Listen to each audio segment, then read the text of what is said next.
उद्गार व्यक्त किए और उनकी बात में दीदी के लिए जो सम्मान झलक रहा था और जो रिश्ता झलक रहा था वो भी अपने आप में महत्वपूर्ण है।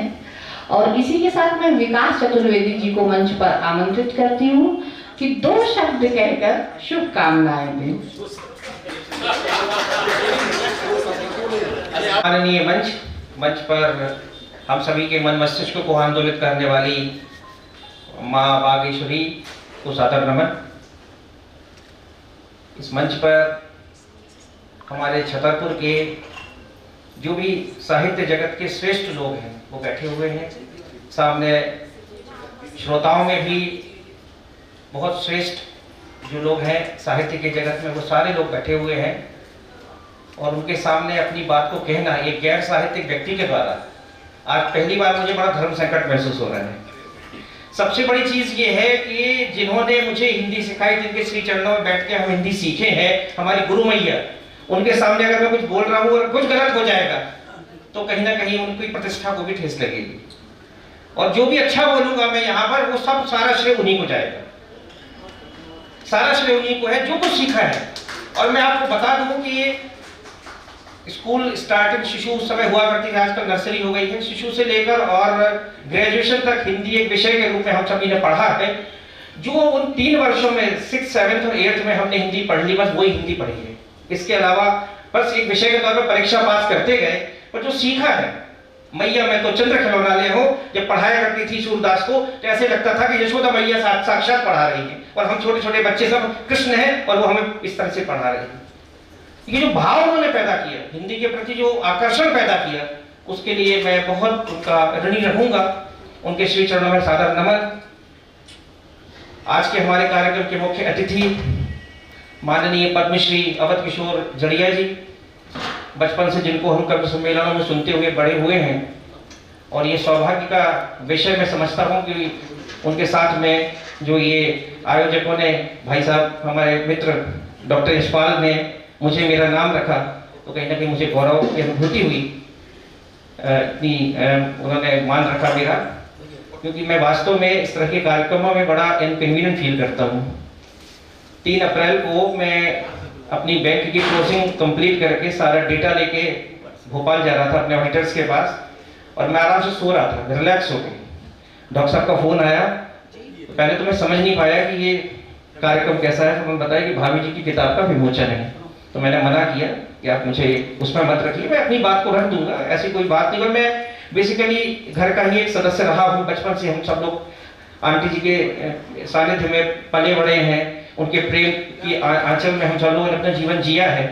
तो अलग से कुछ उसको अतिथि के तौर में अपने आप को बताना मुझे, मैं उपयुक्त नहीं समझता था। लेकिन उन्होंने कहा, उन्होंने बोला दिस इज माई प्रेरोगेटिव। तो okay, this is your prerogative. तो फिर मैं उसमें क्वेश्चन करने वाला कोई नहीं होता। लेट ऑल आर्गुमेंट सीज, खत्म हो गए सारे तर्क फिर वहां पर। और मैंने अपने आप को मनस्थिति को तैयार किया कि मुझे बोलना क्या है, विषय क्या है, इस विषय पर मैं क्या बोलना चाहता हूँ। तो उसकी तैयारी में लग गया, मन में बहुत सारे विचार आते रहे। लेकिन आज जब इतने सारे सुधी जनों के बीच में मैं खड़ा हुआ तो मुझे लगा कि मैं जो कुछ भी बोलूँगा वो ऐसा कुछ विशेष नहीं होगा। कोशिश कर रहा हूँ अपनी बात को रखने का। ये जो पुस्तक है, सबसे पहले मैंने डॉक्टर साहब से कहा कि जो जिस पुस्तक का विमोचन होने वाला है वो पुस्तक मुझे प्रस्तुत कराई जाए ताकि मैं पढ़ लूँ उसमें कौन सी ऐसी कविताएं हैं जिनको बोलना मुझे लगता है कि मुझे उस पर कुछ बोलना मैं अपने लायक समझता हूँ। तो ऐसी बहुत सारी कविताएं हैं, मतलब मैं कहूँगा कि पूरी पुस्तक को मैंने 2 बार पढ़ा और ऐसी कोई भी कविता मुझे नहीं लगी जिस पर कुछ ना कुछ बोला ना जा सके। आभा दीदी बोल रही थी तो मुझे लग रहा था कि वाकई में इस पर, और आदरणीय बहादुर भाई साहब ने भी कहा कि पुस्तक पर घंटे 2 घंटे का कार्यक्रम बिल्कुल अपर्याप्त है। मतलब कम से कम एक पूरा आधा दिन उस पर चर्चा होनी चाहिए कि पुस्तक पर। क्योंकि सबसे बड़ी जो चीज है मैं आपको बताना चाहता हूँ, ये जो पुस्तक है संस्कृति की धरोहर, और इसकी जो लेखिका है हमारी भाभी जी आदरणीय डॉक्टर आराधना सिंह बुंदेला, ये एक्सीडेंटली कभी नहीं है। आपको पढ़ने के बाद ये कहीं नहीं लगेगा कि एक ऐसे महिला के द्वारा ये किताब लिखी गई है जो एक चिकित्सक है और पार्ट टाइम में जब उसके मन में कोई विचार आता है तो वो लिख देती है। ऐसा बिल्कुल नहीं है, क्योंकि जिस तरह से भावों में कोई परिपक्वता और जो भाषा आज चल रही है, हम सब लोग जिस तरह की भाषा प्रयोग करते हैं, जिस भाषा को हम समझते हैं, उस भाषा में इस पूरी पुस्तक का प्रणयन करना ये बहुत कठिन बात है। और ऐसा नहीं है कि ये पुस्तक केवल वो कवि हैं इसलिए लिखी गई है। एक तथ्य मैं आपको बताना चाहता हूं कि इसके पीछे बहुत बड़ी प्रेरणा या आशीर्वाद उनके पिताजी का भी है। पिताजी के बारे में जब मैंने पूछा तो मुझे आश्चर्य, उन्होंने बताया, और मैं अपने मोबाइल में सर्च करके आपको बताता हूं। आपके फादर ने श्री रामचरितमानस, चारों वेद, शिव महापुराण, सारा महामृत्युंजय मंत्र का पूरा का पूरा महात्म, दुर्गा जी के जो भी स्त्रोत हैं वो सारे के सारे, यहाँ तक कि जैन ग्रंथ भक्तामर स्रोत जैसे जो ग्रंथ हैं, भगवत गीता, यस भगवत गीता, वाल्मीकि रामायण, इन सभी को अपने हाथ से लिखा है। अब आप जरा समझिए, विषय समझिए। पहले लिखना क्यों महत्वपूर्ण है। हमारे आजकल एक बड़ा मंत्र जप का बड़ा महत्व बताया जाता है। प्रेमानंद जी महाराज केवल मंत्र जप की बात करते हैं कि आप जाप करिए, नाम जप करिए, नाम जप करिए। नाम जप 3 प्रकार का होता है। एक मंत्र जप वो होता है कि जिसमें हम जोर जोर से बोलते हैं, राम राम राम राम राम राम, ये भी एक मंत्र जप होता है। एक होता है कि हम इतना बोलते हैं, जिसको उपांशु कहते हैं, कि वो अपने मन में रहता है, बोलते हैं, ओंठ हिलते हैं, हम सुन सकते हैं, बगल वाला नहीं सुन सकता। एक होता है मानसिक जप, जिसमें ओंठ भी नहीं हिलते, मन में विचार रहते हैं केवल, और लिखते समय वही महत्वपूर्ण हो जाता है। क्योंकि जब हम कुछ लिखते हैं तो वो मन में विचार, हम बोल नहीं रहे वहां तक, हम केवल मन में उस विचार को रख रहे हैं और लिखते जा रहे हैं। और मुझे लगता है उस समय जो कंसंट्रेशन होता है, जो एकाग्रता होती है, वो ईश्वर की सबसे नजदीक वाली एकाग्रता होती है। क्योंकि आप उस समय आप और आपका ईश्वर और कोई नहीं है, इसलिए उसका बड़ा महत्व है। और सबसे बड़ी चीज, उन्होंने श्रीमद् भागवत गीता जैसे बड़े बड़े ग्रंथों को लिखा और श्री काशी विश्वनाथ, द्वारिकाधीश और ज्योतिष जगन्नाथ पीठ में जाके समर्पित किए, और वहां की लाइब्रेरी में आज भी वो रखे हुए हैं। तो ऐसे महामनीषी व्यक्ति, और सबसे बड़ी चीज ये रही, इतना लिखने के बाद उन्होंने कहीं पर अपने नाम का जिक्र नहीं किया। नहीं तो आप सोचिए, हम थोड़ा बहुत लिखते हैं और हमें ये भाव आता है कि हमारा नाम हो जैसा, इतना लिखा। और सबसे बड़ी चीज वो लिखने, मैं देख रहा था, लिस्ट पढ़ रहा था, तो मुझे लगा कि ये लिखने के लिए भी बहुत सारा समय चाहिए। निश्चित तौर पर आप किसी चीज को लिखते तो समय लगता है। वो एक अधिकारी भी रहे हैं, वाणिज्य का अधिकारी रहे हैं, सोचिए आप। तो मैं तो ये मानता हूं कि जो हमारे मानस में कहा गया है कि बाढ़े पुत्र पिता के धर्म, पिता के धर्म से ही पुत्रों की उन्नति होती है। और आज भाभी जी जहां पर हैं, उनमें उनके पिता का बहुत बड़ा योगदान है। मैं ये मानकर करूं, उनका आशीर्वाद है, उनके जो पुण्य फल हैं वो आज कविता संग्रह में सामने आ रहे हैं। इसीलिए आप देखिए, भावों की जो परिपक्वता इस पुस्तक में दिखाई देती है, वो ऐसा लगता है कि ये कवियत्री केवल ये 2 पुस्तकों का प्रणयन नहीं किया, ये 8-10 पुस्तकें लिख चुकी है। उसके बाद इतनी मेच्योरिटी ऑफ थॉट जिसको हम कहते हैं वो आई है। तो एक कविता जो है वो समझने योग्य है, पढ़ने योग्य है और उसको अनुकरण करने योग्य है। मैंने कुल 5 कविताएं थी जो मैंने, मुझे लगा कि इस पर अपनी बात को रखूंगा, लेकिन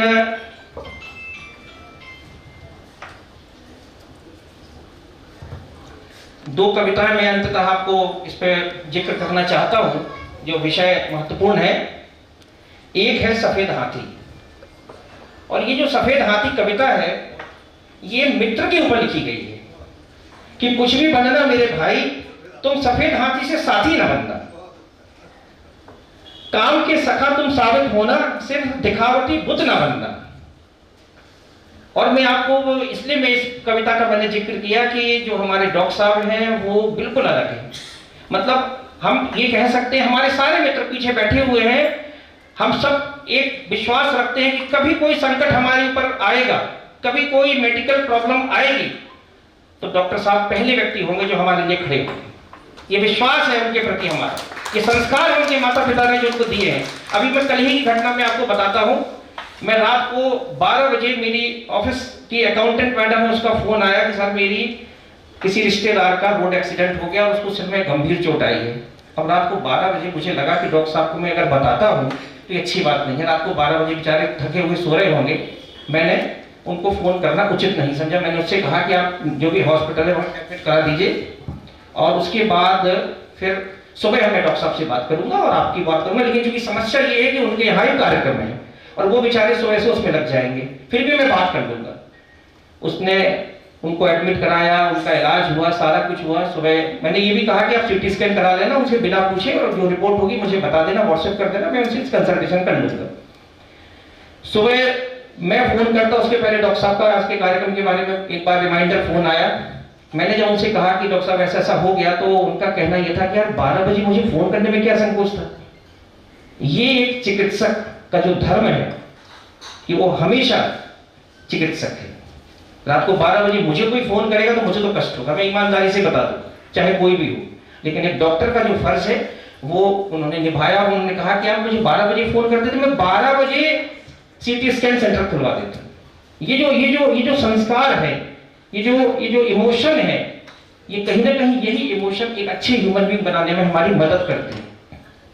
वैसे आमतौर पर डॉक्टर्स को हमने जो सुना है या जो पिक्चरों में हम देखते हैं, अभी कुछ समय पहले एक पिक्चर आई थी 3 इडियट्स, उसमें एक डॉक्टर थे, डॉक्टर जे. अस्थाना।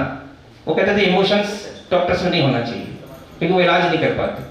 पर मुझे लगता है कि एक अच्छा इमोशनल व्यक्ति ही एक अच्छा डॉक्टर बनता है। तो निश्चित तौर पर आप भी एक डॉक्टर हैं और आदरणीय भाभी जी भी एक डॉक्टर हैं, डॉक्टर साहब भी एक डॉक्टर हैं, हमारे अंकल जी भी वो थे। आप सोचिए कि हम कभी कभी सोचा करते थे उनके बारे में कि जितने पेशेंट उनको दिखाने आते आधे से ज्यादा तो फ्री का इलाज हो जाता था।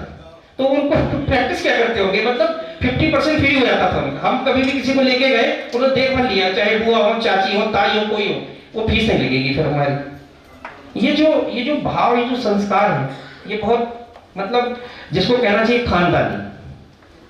पिछले 40 सालों का मेरा जो एक्सपीरियंस है वो यही है कि ये बहुत अच्छे संस्कार जो उनको मिले हैं, ये उसका ये परिणाम है कि उनके घर में कितनी सुयोग्य बहू का आगमन हुआ।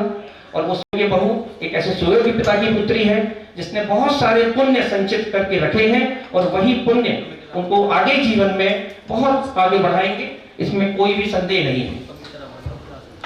दूसरी एक कविता जो है उन्होंने जो वर्चुअल सोसाइटी पे लिखी है जी, जो वर्चुअल सोसाइटी पे कविता लिखी है, कविता नहीं पढ़ूंगा मैं, केवल उसके बारे में चर्चा करना चाहता हूं। आज का जो समाज है वो एक तरह का नकली समाज हो गया है। आप देखोगे रील्स बहुत सारी आती हैं, बहुत सारी रील्स आती हैं, और फिल्मी गानों पे बहुत अच्छी रील आती है, और वो रील ओरिजिनल गानों से अच्छी लगती है। आप अगर ओरिजिनल गाने जो आप देखे हैं, ओरिजिनल साउंड ट्रैक, उससे कई गुने अच्छे वो गाने होते हैं, अच्छे उसमें बहुत अच्छे तरीके से पिक्चराइजेशन होता है, बोलने वाले इतनी अच्छी लिपसिंग कर लेते हैं कि लगता है कि ये हीरोइन फेल हो गया, मॉडल्स बहुत अच्छे हैं, और है सब नकली, ओरिजिनल तो है नहीं ना वो। या दूसरी बात ये होती है कि पता साहब फेसबुक पर 5000 फ्रेंड है और जिस दिन कोई घर में दुर्घटना कोई नहीं आया। ये जो कृत्रिमता हमारे समाज में आ गई, हम हर चीज में ये बोलते हैं अरे वेरी गुड। कोई भी हमने फेसबुक पर कोई भी अपना लिखा, बहुत सारे लोग उस पर बधाई देने आ जाते हैं, लेकिन ओरिजिनलिटी ये है कि जब वो पब्लिक में मिलते हैं तो कई बार रिकॉग्नाइज नहीं करती, कई बार मिलते ही नहीं, कई बार ऐसे देख लेंगे जैसे अनजान है। ये जो कृत्रिमता हमारे समाज में वर्चुअल सोशलिटी ने, सोशल मीडिया ने डाल रखी है, हमें इससे बाहर निकलने की आवश्यकता है। इस तरह के आयोजनों की आवश्यकता है जहां हम बैठे। आप सोचिए पहले हम सब रात में एक साथ भोजन किया करते थे, कितने ऐसे घर बचे हैं जहां रात में आज एक साथ भोजन होता है, सब अपने अपने टाइम पर भोजन कर लेते हैं, सब अपने अपने टाइम पर भोजन कर रहे हैं। एक घर में अगर 5 लोग हैं, 5 अलग अलग कमरों में बैठ के मोबाइल चला रहे हैं, पर वो 5 एक साथ नहीं बैठे। हमारी समाज की विशेषता क्या थी? हमारा समाज जो है परिवार प्रमुख था। कैसे एक पिता के आदर्श पर बड़े पुत्र ने राज का त्याग कर दिया केवल पिता की आज्ञा का पालन करने के लिए। आज कितने ऐसे पुत्र बचे हैं जो पिता की आज्ञा के लिए ऐसा कर सकते हैं? और आज देखिए सबसे ज्यादा जो विवाद है न्यायालयों में, जो विवाद चल रहे हैं वो कौन से चल रहे हैं? जिनमें संपत्ति के विवाद है, और वो संपत्ति के विवाद बाहरी में नहीं होते, आपसी में ही होते हैं। भाई भाई के बीच में विवाद चल रहा है संपत्ति को लेकर। तो ये जो कविताएं इन्होंने लिखी वो बहुत ही कहना चाहिए भावों के साथ है, और हर विषय इन्होंने छुआ हुआ है और बहुत वास्तविक भाषा के साथ लिखा है। उर्दू की भी एक कविता बहुत अच्छी भाभी जी ने लिखी है और उर्दू में भी उनका जो कहना चाहिए सोच है वो बहुत अच्छा है। इजहार मोहब्बत या इश्क की इबादत दोनों एक ही सिक्के के दो पहलू होते हैं। एक में मोहब्बत का अनोखा एहसास होता है, दूसरे में दो शख्स रूहानियत से रूबरू होते हैं। इजहार मोहब्बत जरूरी नहीं कि हमेशा किया जाए, बिन कही बातों में भी जनाब गुलजार होते हैं। जैसे कोई सच्चा सा मोती मिल जाता है, ऐसे उनकी मोहब्बत के पैगाम होते हैं। जब पास नहीं होते तब भी आस पास होते हैं, दिल के करीब जो होते हैं वो दूर कहाँ होते हैं। उनकी यादों का मंजर सदा आंखों में चलता है, मोहब्बत वो नहीं होती जो आंखों से दूर होती है।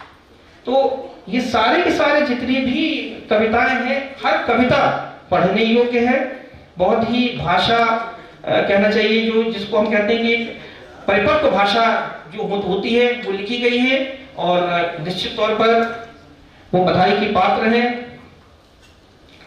उनकी जितनी तारीफ की जाए कम है। हम लोग तो उनका कहना चाहिए फॉलोअर है एक तरह से सोशल मीडिया पर, क्योंकि वो न केवल एक बहुत अच्छी कवियत्री है, बहुत अच्छी डॉक्टर भी है, एक बहुत अच्छी ह्यूमन बीइंग भी है। बहुत सारे उनके पेशेंट हैं जो अक्सर वो फोटो डाला करती हैं कि उन्होंने उसको बच्चों को जिस तरह से उन्होंने कॉम्प्लिकेटेड प्रेगनेंसी में उन्होंने मदद करी उनकी। वो बच्चे जब बड़े होके आते हैं, उनके पास आते तो जो एक भाव मन में आता है मातृत्व का, वो उनके सभी जो भी वो अपने उसमें डालती हैं समाचार फेसबुक के ऊपर, वो सारे हम लोग फॉलो करते हैं। बहुत अच्छे तरीके से चीज़ों को लेती हैं और ऐसे ही वो अपना बनाए रखें, क्योंकि अक्सर ऐसा देखा गया है कि आप कोई भी काम करें बस उसमें कंटिन्यूअस भर रहें। कहीं ना कहीं एक दिन ऐसा होता है कि वो काम ही आपको बहुत ऊंचे पहुंचा देता है। तो आप अपने प्रोफेशन में बहुत अच्छा कर ही रही हैं। इस कंटिन्यूअस इसको भी कंटिन्यू करेंगे तो आप देखिएगा एक समय ऐसा होगा जब आप डॉक्टर से ज्यादा एक कवियत्री के तौर पर पहचाने जाएंगे। बिल्कुल, डॉक्टर से ज्यादा कवियत्री। जैसे आप कोई नहीं जानता कि आप डॉक्टर तो हैं, लेकिन डॉक्टर से ज्यादा कवि के रूप में आपकी पहचान है। पद्मश्री आपको डॉक्टर होने के कारण नहीं मिला, कवि होने के कारण मिला है। तो ये महत्वपूर्ण है, आप करते रहिए उस कर्म को। दूसरी जो किताब है आंटी जी की, अब मैं उसके बारे में इसलिए कुछ नहीं कहता कि वो उनके बारे में क्या कहूँ, मेरी माँ है, वो जो भी लिखा है उन्होंने बहुत अच्छा लिखा है। लेकिन मेरी हमेशा बचपन से उनसे शिकायत रही है, गुजारिश भी रही है। उनके जीवन में बहुत कुछ ऐसा है बचपन से लेकर आज तक, जिस पर एक बहुत अच्छी कहानी या बहुत अच्छी आत्मकथा लिखी जा सकती है। वो अब इस पर काम करें। कविताएं उन्होंने लिखी, बहुत अच्छी कविताएं लिखी, अपनी भावों को कविताओं में व्यक्त किया, लेकिन मुझे ऐसा लगता है कि अब समय है उन्हें अपनी आत्मकथा लिखनी चाहिए। और अगर कोई लिखने को तैयार हो, मैं बैठने को तैयार हूँ। एक लेखक होने के नाते मैं उनके साथ बैठूंगा, वो जो बोलेंगे मैं लिखूंगा।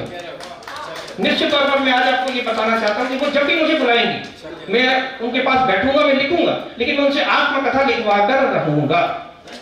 ये एक प्रकार उनके प्रति श्रद्धांजलि कह लीजिए या उनके प्रति एक अनुराग कह लीजिए कि मैं चाहता हूं कि वो लिखें। और आप सब लोगों से भी ये अपेक्षा है कि अकेले में जब भी आप लोग सांस्कृतिक मित्रों के मिलते हैं उनको ये प्रेरित करें, क्योंकि जब वो कहानी आएगी मार्केट में, आप देखिएगा एक बहुत अच्छी कहानी आएगी, उसमें सब कुछ मिलेगा आपको, इमोशंस मिलेंगे, उसमें बहुत अच्छी भावनाएं मिलेंगी।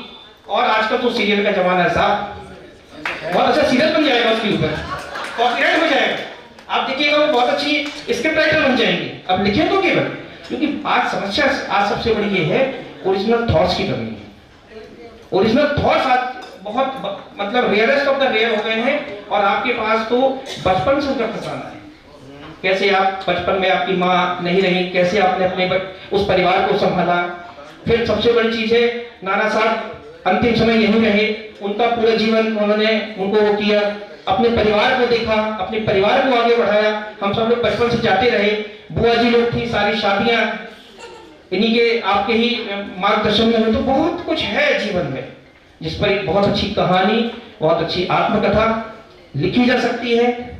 और वो लिखें, और यदि मेरा कोई भी उसमें सहयोग मैं कर पाया तो मैं अपने जीवन को धन्य मानूंगा। इसके तरह मैं बहुत कुछ नहीं कह सकता। बहुत अच्छे विद्वान लोग सब बैठे हुए हैं, जो भी गलतियां हुई हो इस बोलने में उसके लिए मैं जिम्मेदार हूं, और जो कुछ अच्छा लगा हो उसके लिए मेरी गुरु मैया, उसका श्रेय उनको मिले।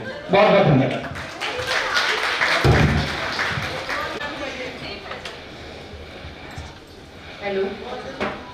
इसी के साथ मैं अब अभिराम जी को मंच पर आमंत्रित कर रही हूँ। अभिराम जी, स्वागत है। श्रोताओं को नमन करता हूँ। मैं जानता हूँ कि आज जो श्रोता दीर्घा में जितने लोग बैठे हैं वे सब प्रबुद्ध लोग हैं, वे भी मन से साहित्यकार हैं, लेखक हैं। तो यहाँ से ओर से लेकर के छोर तक, आगे से लेकर के पीछे तक सब ऐसे लोग हैं जिनके सामने बोलना थोड़ा कठिन और मुश्किल सा हो जाता है। मैं ये सोच रहा था इतनी देर से कि बात कहाँ से शुरू करूंगा, क्योंकि यहाँ आज बहुत सारी बातें करना थी, लेकिन ये जब आदरणीय संध्या जी ने कहा कि शुभकामनाएं दें, तो इसका सीधा सीधा मतलब ये होता है कि बहुत संक्षिप्त में बोलना है। तो मैं बहुत संक्षिप्त में अपनी बात करूंगा। सबसे पहली बात तो ये कि व्यक्ति इस सृष्टि पर सिर्फ दो तरह के डॉक्टरों की आवश्यकता पड़ती है जो एक जगह नहीं मिलते। एक तो वो डॉक्टर जो शरीर का कोई अंग खराब होने पर अपनी औषधि से ठीक करता है, और दूसरा वो डॉक्टर जो विचारों, संस्कारों और मन के खराब होने पर औषधि देकर उन्हें ठीक करता है। और वो औषधि कविताओं की होती है, साहित्य की होती है, लिटरेचर की होती है। तो ये दोनों तरह के डॉक्टर आराधना सिंह बुंदेला में समाहित है, इसलिए सबसे पहले तो मैं बधाई देना चाहता हूं। रहा सवाल कविता का, कविता के बारे में आपको बताऊं कि कविता का जन्म ही दर्द से हुआ है, प्रेरणा वेदना से हुआ है। जब दर्द, वेदना अथवा पीड़ा व्यक्ति के मानस पत्र पर संवेदना की कलम से हस्ताक्षर करती है, तब कविता का जन्म होता है। कविता जब सृष्टि में सबसे पहले श्लोक के रूप में आई तो दर्द से पहले उत्पन्न हुई। कविता चाहे जिस रस में हो, ओज में हो, हास्य में हो, श्रृंगार में हो, उसके अंतर भाव में, उसके मूल भाव में यदि आप जाकर के देखेंगे तो कहीं ना कहीं आपको दर्द मिलेगा, कहीं ना कहीं आपको शिक्षा मिलेगी, संस्कार मिलेंगे। तो पहली बात तो यह है कि कविता दर्द का नाम होती है, दर्द से शुरू होती है। दूसरी, कविता अपने समय का इतिहास होती है। कविता पढ़ करके आप ये पता लगा सकते हैं कि उस समय का जनजीवन कैसा रहा होगा, उस समय की परिस्थितियां कैसी रही होंगी, उस समय के व्यक्ति कैसे रहे होंगे। उस काल की कविता पढ़ करके आप उस काल का पता लगा सकते हैं। इतिहास थोड़ी आगे पीछे मिल सकता है, इसलिए मिल सकता है क्योंकि कविता में अतिशयोक्ति होती है, तो हो सकता है इतिहास थोड़ा सा आगे पीछे मिल जाए, लेकिन उस समय की स्थितियां आपको बराबर मिलेंगी कविता में। नंबर 3, कविता में जो होता है कि कविता एक वो कविता होती है जिसे समझने के लिए 2 लाख के प्रोफेसर की आवश्यकता पड़ती है। एक वो कविता होती है जिसे आप पढ़ करके कुछ समझ जाते हैं।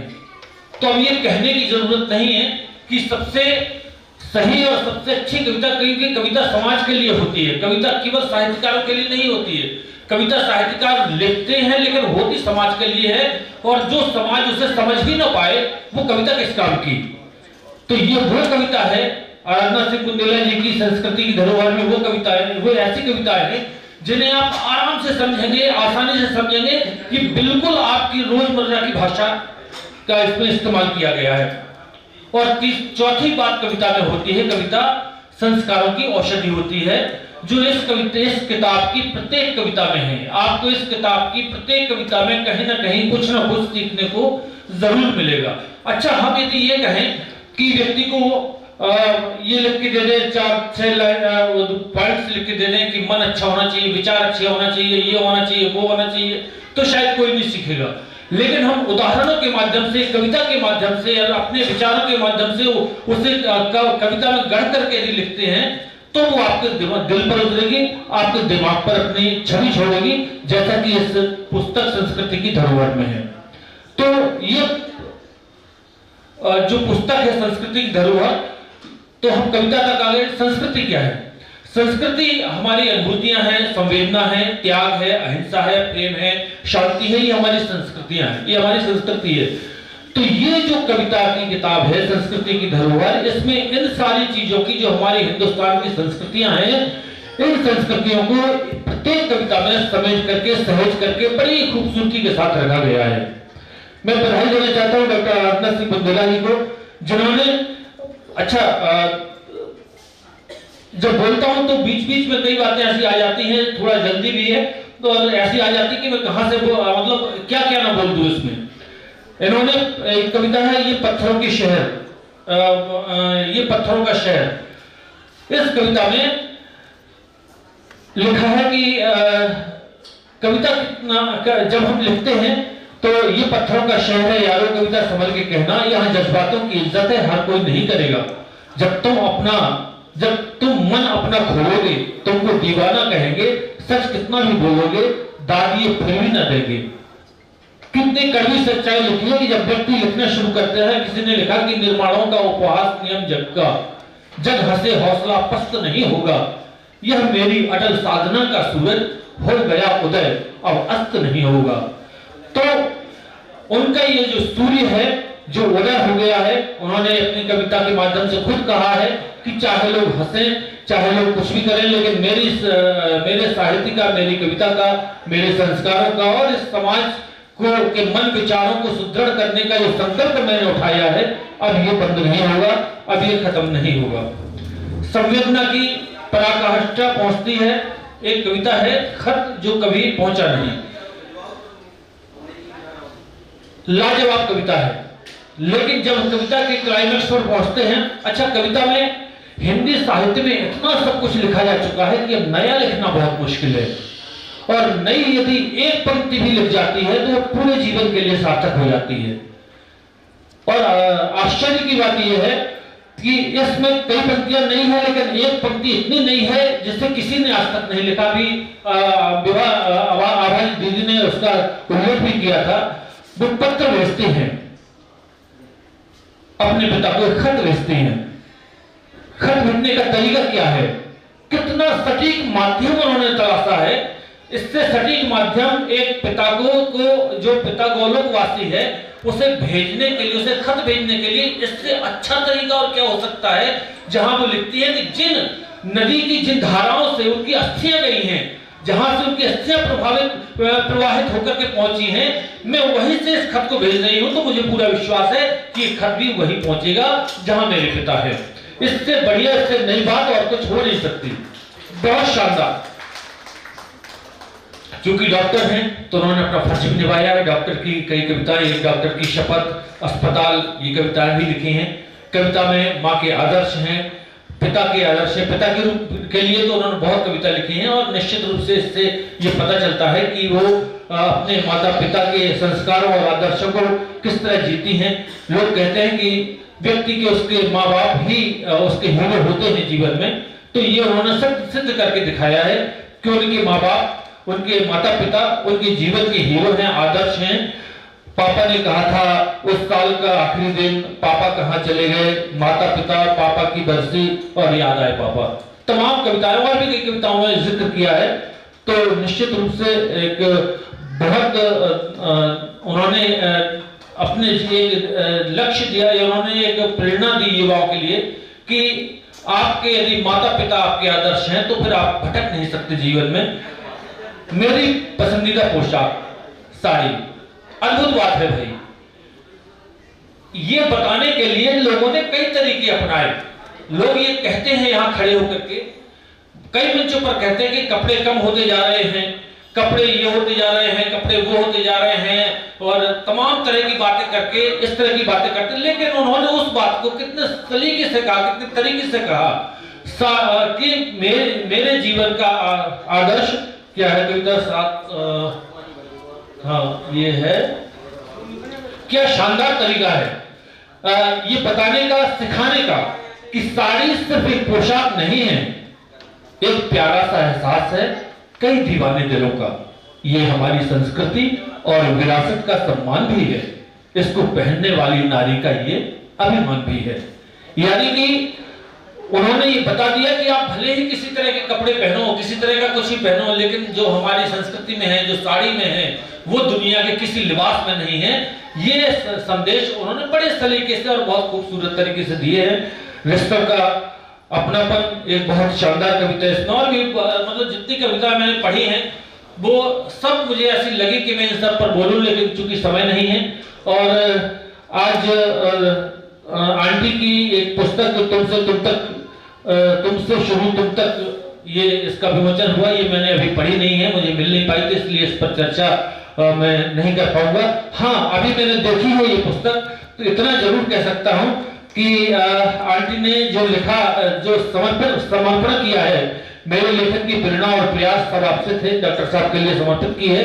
तो डॉक्टर साहब से शुरू हुई और डॉक्टर साहब तक ये पुस्तक है। कहीं ना कहीं वो भाव, विचार, उनका वो दर्द जो उन्होंने अपनी एक पंक्ति में अभी पढ़ रहा था, कहीं ना कहीं मुझे मिली थी, जिसमें उन्होंने लिखा कि आपके बाद सब कुछ व्यर्थ हो गया था, ऐसा कुछ था उसमें कि लेकिन मेरी कलम ने मेरा साथ दिया और मैंने अपनी कलम को अपना दर्द बनाया।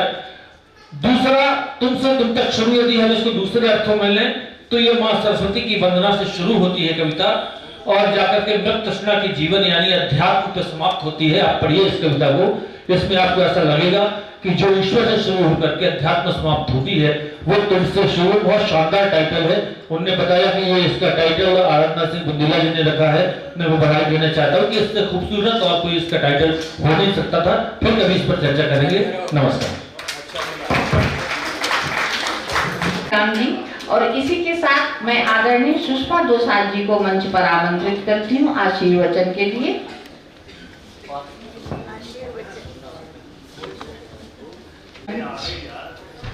और बेहद सम्माननीय सदन, इतना कुछ यहाँ भी सुना, वो सब सुना जो हम सुनना चाहते थे, वो सब सुना जो इस बुक में है, इस पुस्तक में है। प्रश्न ये उठता है कि आप सब साहित्यकार हैं, आपने बहुत गहनता से सोचा, पर आप सोचिए, मैं तो एक पाठिका हूँ, सिर्फ साधारण पाठिका। फिर एक पाठक की दृष्टि क्या है, एक वो दृष्टि तो रह गई। कोई आपके इस पुस्तक को क्यों लेगा, संस्कृति की धरोहर को क्यों लेगा, कोई उसको क्यों देखेगा, क्यों उसके पन्ने पलटेगा?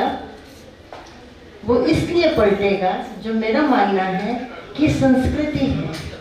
संस्कृति क्या है? अभी संस्कृति की बहुत सी व्याख्याएं हैं। संस्कृति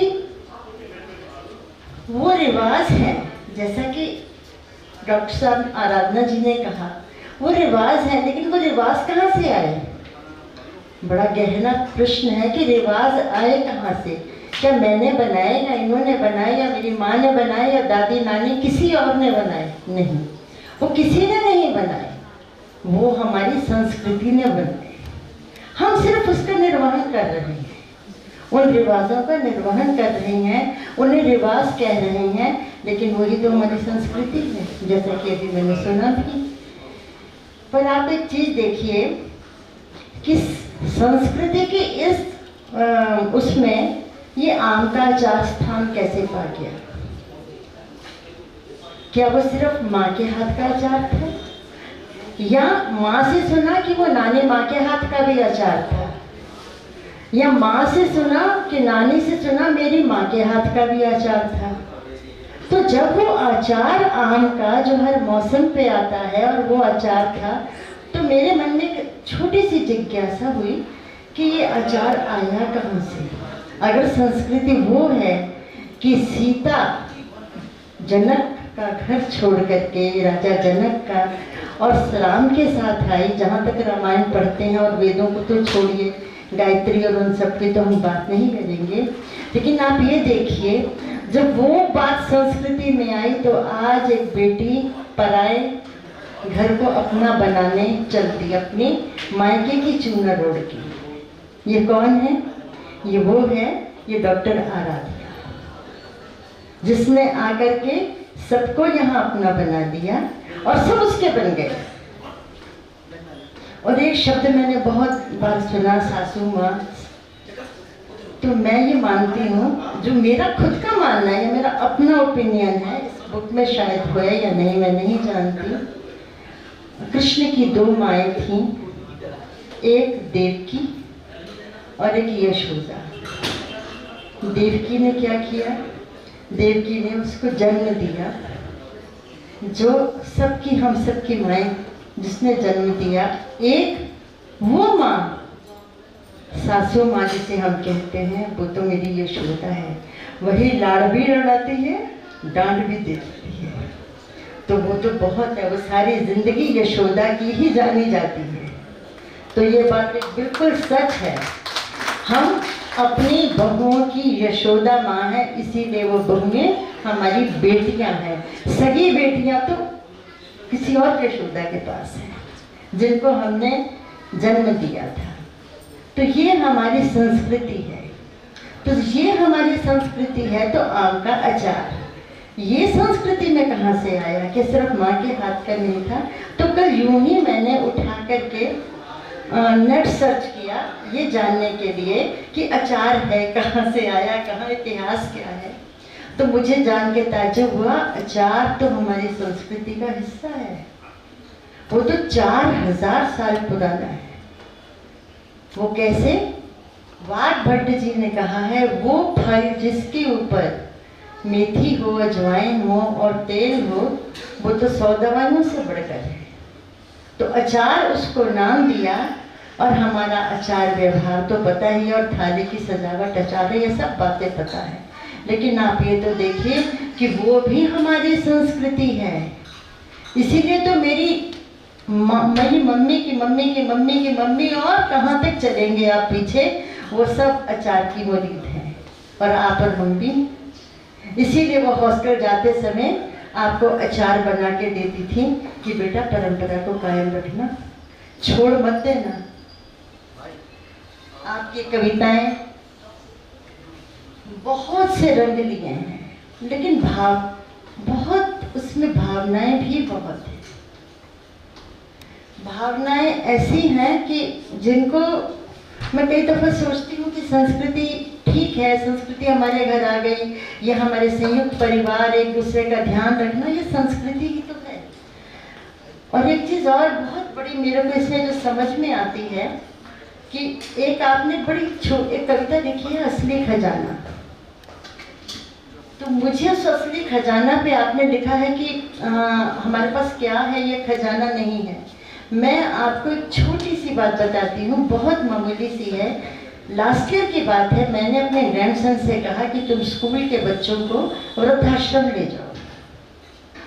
मैंने किसी टीचर को नहीं भेजा, मैंने अपने ग्रैंडसन से कहा और उसको कमरे में ला के बुला के कहा कि अच्छे से ले जाना और उनसे इंटरेक्ट करवाना, बात करवाना, इनसे उनकी मुलाकात करवाना और उनके साथ फ़ोटो खिंचवाना। तो जब वो बच्चे मेरे वापस आए स्कूल के, वो 6th के थे, जब वो बच्चे, क्योंकि मैंने कहा सबके घर में यहाँ दादी हैं, नानी है, आजी हैं, जो भी हैं, तो मैंने उनको कहा, तो जब वो कहता दादी आपको पता है वहाँ तो बच्चे रोने लग गए उनसे मिलके। तो ये क्या था? ये संवेदना का वो बीज था जो इनडायरेक्टली हमने बो दिया। और साथ ही में तो मेरे ग्रैंडसन ने और बस में आते समय उनको ये भी कहा कि जाके ना सब लोग आज लोग अपने अपने बड़ों को बातें करेंगे। उन्होंने उनको गर्म कपड़े भी दिए जो देने गए थे, और उनके साथ हमने कहा था बातें ज़रूर करवाना, उनका आपस में कम्युनिकेशन होना चाहिए। उन्होंने उनके सिर पे हाथ फेरा, साथ में फोटोएं खिंचवाई, and they are so happy. शायद मेरी किसी चीज़ से वो खुश ना होते। तो गलती कहाँ है? गलती यहाँ है कि हम अपने संस्कार, अपनी संस्कृति को परोस कैसे रहे हैं, ये हमको देखना पड़ेगा। तो मैं यही सोचती हूँ कि मैं इस पुस्तक को खोलूँ, बहुत सारे पन्ने मेरे पास है, लेकिन जितना समय है मैं नहीं कहूँगी। मेरे को कुछ चीज़ें ये असली खजाना, रिवाज, और एक मुझे एक और चीज़ बहुत अच्छी लगी आपकी, वो बर्फीली नदी। आपने एक औरत के, एक लड़की के उस चीज़ को टच किया और उतनी ही उससे किया। और वो भी क्योंकि मैं बच्चों के बीच में ज़्यादा डील करती हूँ, तो मेरे को बहुत चीज़ों का ध्यान रखना होता है कि मैं सोचने लगी कि हाँ ऐसा होता तो कैसा होता अगर बर्फीली नदी की तरह किसी लड़की की ज़िंदगी खिलखिलाती हुई नदी की तरह बुद्ध बन जाती बर्फ की, कैसे पिघलती वो शिला। You are absolutely right. वो बहुत मुश्किल उसकी ज़िंदगी का दौर था, जिसे आपने बहुत खूबसूरती से लिखा। कविताओं का बहुत वर्णन मैं नहीं करना चाहती, समय की बहुत पाबंदी है। और एक और बहुत बढ़िया है आपका छलावा। ये छलावा ही तो है जिंदगी, बिल्कुल मिरासिम की तरह। कहीं पानी है तो दिखता नहीं है, और कहीं दिखता है तो वहाँ है ही नहीं। यही तो मिरासिम है, और क्या मिरासिम। तो ये भी एक जिंदगी का एक मतलब बहुत अच्छा सा वो है कि मैं क्यों भागती हूँ चीज़ों के पीछे। मेरे को भागने की कोई ज़रूरत ही नहीं है। मैं सोचती हूँ भागना तो कोई ज़रूरत ही नहीं है ना, क्या करेंगे भाग के। और एक और इसमें बहुत अच्छी कविता है, मैं अभी थोड़ा सा उसका हेडिंग नहीं समझ पा रही। ये जो कुछ आपने कहानियों का, इसमें जिन घटनाओं का जिक्र किया, हाँ एक मुझे ये बहुत अच्छी लगी थी, रिश्तों की खुशबू। रिश्तों की खुशबू हर बार मायके से आकर प्यार से निहारना, और आंगन की मिट्टी की खुशबू को गहरी सांस में भर लेना। बेटियों के बिना मायके कैसे जगमगाते, बिना वजूद कैसे रह जाते। तो क्या बाकी बेटियां, बाकी सब, और बेटों का माँ बाप की कांपती उंगली पकड़ना तो बहुत कम हो गया है, लेकिन बहुत ज़रूरत है, बहुत बहुत ज़रूरत है इस चीज़ की। अरे कभी मत भूलिए, खूब जाइए, देश जाइए, विदेश जाइए, खूब पैसा कमाइए, हर काम जो करना चाहते हैं कीजिए, लेकिन उनकी उंगली पकड़िए। बचपन की उन यादों को उनके साथ मिलकर याद करना। बहुओं की का भी प्यारी बेटी जैसे प्यार बांटना, दवा देना और सारे दुख दर्द बांटना। बेटे बहू के बिना भी घर कैसे सज पाते, बिना वजूद कैसे हम कहने जाते। तो this is the best part जो हमें बच्चों को सिखाना है, और बच्चों को सिखाने का एकमात्र तरीका है नो नसीहत, नो कुछ नहीं कहना, करके दिखाना। जो मैं चाहती हूँ मैं वो करके दिखाऊं, जो मुझे मिल रहा है मैं वो करके दिखाऊं, करके दिखाऊंगी तभी तो कुछ पाऊँ, तभी तो मेरी जो करने वाले बच्चे हैं कुछ पाने के हकदार बनेंगे और वो सीखेंगे। छलावा, काश, ये कुछ ऐसी चीज़ें हैं। अब जिंदगी के इस मोड़ पर आकर के अक्सर आदमी बहुत कुछ सोचता है, मैं भी सोचती हूँ। जब मैं इतना अदना था कि मेरे हाथ में कुछ ना था, ये बात सही। अब सोचते कुछ था तो हमारे हाथ में कुछ भी नहीं, हम तो करते ही रह गए। मैं मसीह हूँ ये सोचकर तिलस्म देखता रह गया, अपनी सांसों का हिसाब लगा लेता तो बात बनती। मैं तो औरों की सांसों का फर्जी सूबेदार बन गया। अब इसको आप कविता कहेंगे या फिलॉसफी कहेंगे, ये जजमेंट तो आप लोगों के ही पास है। लेकिन जब देने वाला कोई और है तो मैं क्यों परेशान था, ये आज कहते हैं ना। आप उस उम्र में सोच रही हैं जब हम आज कहते हैं। जब बनाने वाला कोई और था तो बिगड़ा ही क्या था। पालनहारे पर विश्वास रखता तो खुशहाली होती। मैं तो बिना बात ही हर बात पर इतना सोचता रह गया। हम सब यही गलती करते हैं, यही गलती करते हैं। बहुत सारी कविताएं पापा को याद करके जिनका बहुत जिक्र हुआ है, मैं उनमें से किसी कविता का जिक्र नहीं कर रही हूँ, सिर्फ इसलिए कि जितना कुछ हमने यहाँ सुना है वो बहुत अच्छा है। उसके आगे मैं कुछ भी नहीं, मैं नहीं चाहती कि उसके साथ कुछ मैं उसमें बोल के उसको कुछ छोटा करूँ या आप सबके दिमाग में कुछ दूसरी जहनियत हो। तो ये मुझे सबसे अच्छा लगा। एक ये भी बहुत अच्छा है, मैं देखती रह गई कि दिन ढल गया, अभी तो जीना शुरू किया था कि शाम आ गई। अब जो बचा है वो कीमती लगा, जिस वक्त को यूं ही बेपरवाही से खत्म किया। जब हम बड़े होते हैं, साल बर्थडे आ जाते हैं तो हम देखते हैं कि कितने बचे थे। ये ऐसी बहुत सी बातें हैं। आपकी इस किताब के लिए मेरे पास बहुत कुछ कहने को है, पर बेटा मैं फ़ोन पे ही कहूँगी कभी क्योंकि यहाँ वक्त की पाबंदी है और मैं उसका सम्मान करती हूँ। क्योंकि अगर मैं ही बोलती रह गई तो बहुत मुश्किल हो जाएगी। क्यों मुश्किल होगी कि मेरे मुंह तो मैं बोल जाऊँगी है, लेकिन आप सब मुझे क्षमा करेंगे कि नहीं करेंगे ये मैं नहीं जानती हूँ। एंड वन मोर थिंग कि अगर मैं ये बोलूँगी तो मेरे कानों के साथ बेइंसाफ़ी होगी। मुझे बहुत लोगों को सुनना है अभी, तो इसलिए मैं ज़्यादा कुछ नहीं बोलती।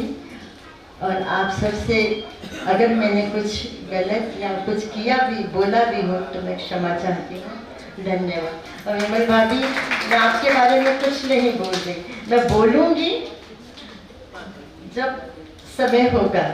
उनसे फ़ोन पे कहूँगी दिन में, तो आपसे रात में बात करूँगी।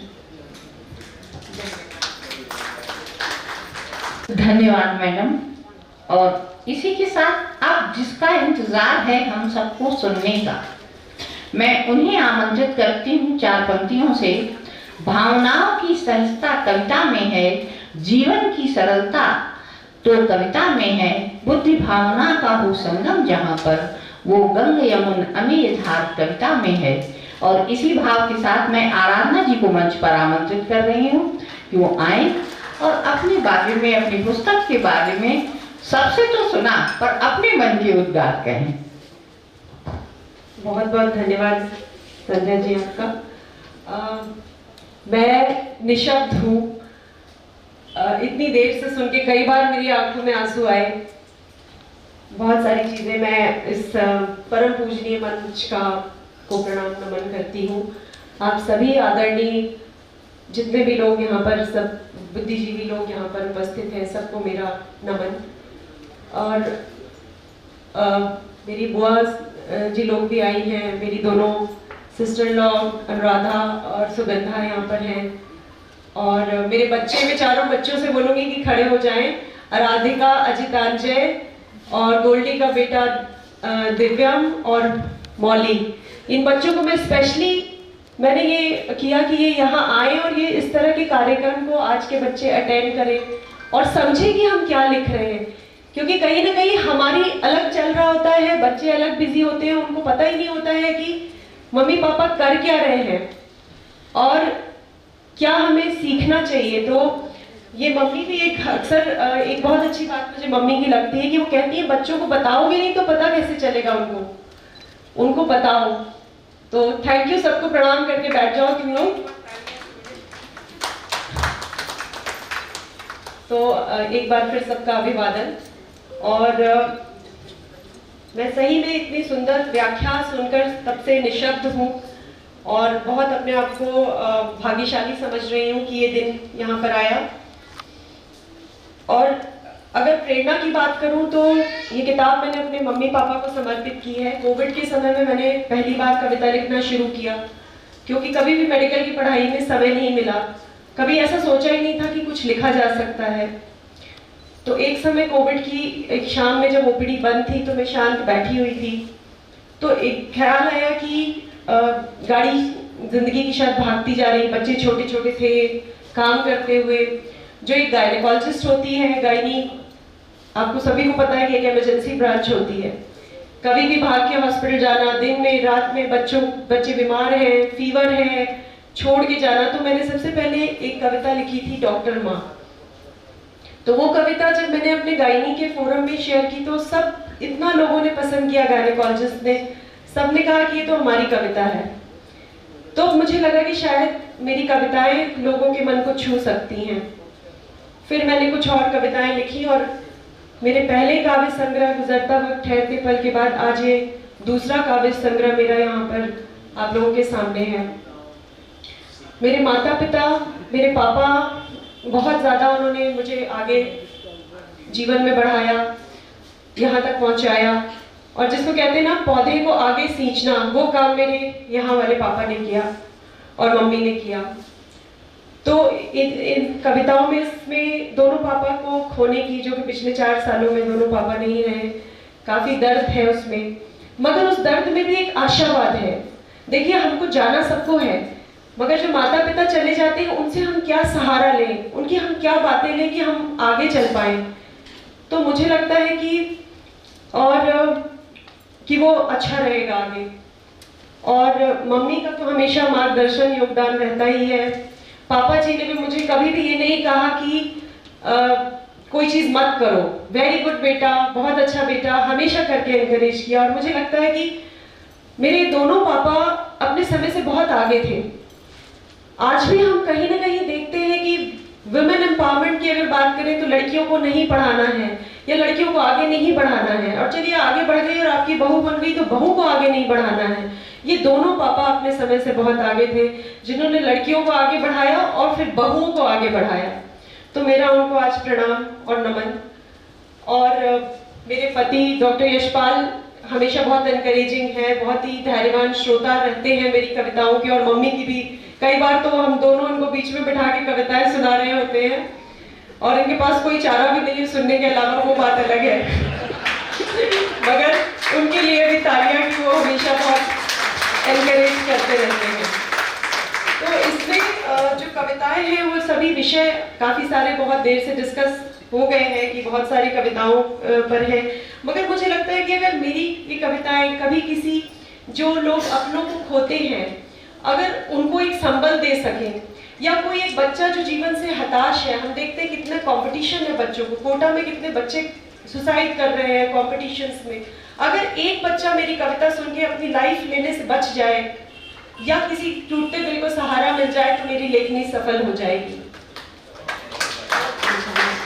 तो मैंने एक दो कविताएं सोची थी कि मैं पढ़ूंगी, काफी कविताओं का जिक्र हो चुका है, मगर एक कविता है जो थोड़ा मेरे दिल के करीब है। डॉक्टर होने के नाते डॉक्टर्स का प्रोफेशन बहुत अलग होता है, बहुत हम आप मतलब ये शायद डॉक्टर ही समझ सकते हैं कि कई बार हम पेशेंट का पेट खोल के खड़े होते हैं, ब्लीडिंग हो रही होती है, कंट्रोल नहीं कर रहे होते हैं, बीपी फॉल हो रहा होता है। हमारे घर में तो फोन ही ऐसे आते हैं पूरे समय कि रात में डॉक्टर साहब के पास फोन आ रहा है, अरे बीपी फॉल हो गया, अरे प्यूपिल डायलेट हो गई, जाने वाला है, अरे हार्ट बीट बच्चे की डाउन हो रही है, मतलब यही चलता रहता है। तो इस सब में शायद मैं समाज को एक तरह से कह लीजिए कि सेंसिटाइज करने की ये कविता है। इसका टॉपिक है एक डॉक्टर की शपथ। तो ये उस बारे में है जैसे जो आपने देखा होगा कि वायलेंस अगेंस्ट डॉक्टर्स, कि कहीं मरीज की डेथ हो गई तो लोग डॉक्टर को मार देते हैं, सबसे पहले तोड़फोड़ कर देते हैं। तो हमारा समाज कहाँ जा रहा है, हमारा पेशेंस कहाँ गया, हमारा विश्वास कहाँ गया कि जिंदगी भी तो देने और कंट्रोल करने वाला कोई और है, सामने वाले का एफर्ट देखने की वो हमारी नजर कहाँ चली गई, उस बारे में एक कविता है। एक डॉक्टर की शपथ। हाँ, मैं एक डॉक्टर हूं और मैंने ली है शपथ, हिम्मत नहीं हारूंगा चाहे हो जाऊं मरीज के बहते खून से लथपथ। हाँ, उस बहते लहू का वो लाल रंग है सुर्ख, ताजा और तप्त, मरने से बचाता मैं सबको, करता हूं जिंदगी से मोहब्बत। हाँ, मैंने सोचा था कि खूब पढ़ूंगा, हाँ मैंने सोचा था कि खूब पढ़ूंगा, इतनी जटिल पढ़ाई से अपने मरीजों में जान भर दूंगा। सफल भी होता हूँ, कभी असफल भी हो जाता हूँ, भगवान कह देने से सच में भगवान तो नहीं हो जाता हूँ। 2 और 2 4 नहीं होता इस भगवान के दिए शरीर में, 2 और 2 4 नहीं होता इस भगवान के दिए शरीर में। कितनी ही दवा और उपचार हो, कभी बैठते सही तो कभी गलत इसमें। मैं जानता हूँ कि मैं आग पर चलता हूँ हर बार, मैं जानता हूँ कि मैं आग पर चलता हूँ हर बार, मरीज को ठीक करने को विधाता से भी लड़ता हूँ बार बार। शपथ जो ली है कि पूरी कोशिश करूंगा सदा, शपथ जो ली है कि पूरी कोशिश करूंगा सदा, औरों की जान बचाने में हर पल अपनी जिंदगी घटाता हूं मैं। ऊपर से दिखता हूं एकदम स्वस्थ, ऊपर से दिखता हूं एकदम स्वस्थ, पर अंदर से कुछ खाली होता जाता हूं मैं। औरों का दर्द कम करते करते शायद, औरों का दर्द कम करते करते शायद अपने सीने में दर्द पा जाता हूं मैं भगवान नहीं हूं, मैं भगवान नहीं हूं, मुझको खुदा न मानो तुम, मेरी दिन रात की मेहनत को बस कम ना आंको तुम। ईश्वर ने सभी की जिंदगी के दिन तय किए हैं, ये शाश्वत सत्य जानो तुम। तुम्हारे मरीज की जान जाने पर मुझे मार न डालो तुम। अब आखिरी 4 लाइनें हैं कि जब जब एक मरीज की जान जाने पर, जब जब एक मरीज की जान जाने पर एक सेवारत डॉक्टर को मारते कुछ लोग हैं, तब तब देश के हर कोने में कई डॉक्टर मर जाते हैं। तब तब देश के हर कोने में कई डॉक्टर मर जाते हैं और साथ ही मर जाता है उनका जुनून और उनकी ली हुई शपथ।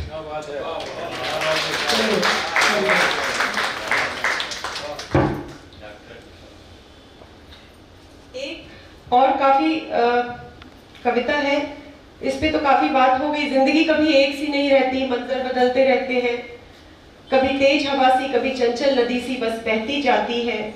कभी भागती रेलगाड़ी से जिसमें खिड़की के मंजर बदलते रहते हैं। कभी घने जंगल, कभी बाग बगीचे, तो कभी रेगिस्तान, पर सब गुजरते रहते हैं।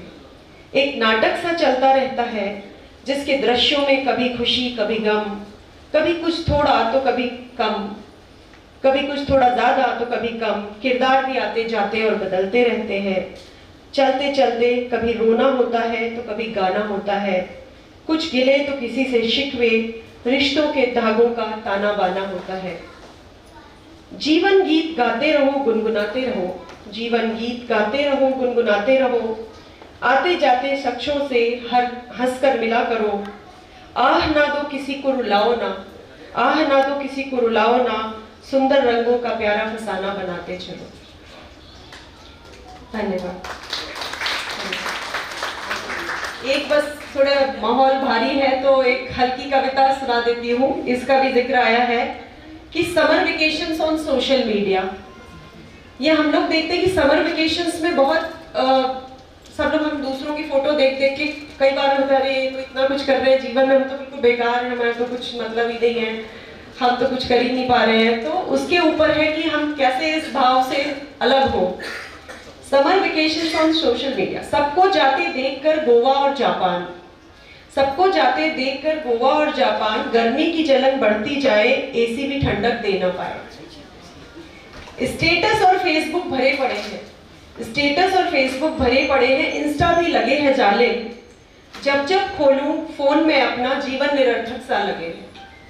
ऐसा लगता है सब दूसरे लोग ही एंजॉय कर रहे हैं। घर पर बैठे लोग एकदम है बेकार, घर पर बैठे लोग एकदम बेकार। ना स्टेटस ना है पोस्ट, बोरिंग बोले हैं सारे दोस्त। अरे भाई तुम तो हो गए हो खाद कंपोस्ट। अरे वो देश विदेश में घूमने वालों, घूम लो मजे लो पर पोस्ट न डालो। अरे वो देश विदेश में घूमने वालों, घूम लो मजे लो पर पोस्ट न डालो। दूर देश में बैठते उठते हमारी जिंदगी में दखल न डालो। बीवी आग बबूला सी है, अब पड़ोसन की रील देख के, बीवी आग बबूला सी है, देख पड़ोसन की इंस्टा रील। मुंह फुलाकर घूम रही है, माने ना वो कोई भी दलील। अब आखिरी लाइन आपको आशावाद देती है, कोई बात नहीं। दूसरों को देख के बंधु, दूसरों को देख के बंधु, अपना मेंटल पीस न खोना। जैसा दिखता है वैसा होता ना है, जैसा दिखता है वैसा होता ना है। वर्चुअलिटी की चमक से परेशान ना होना।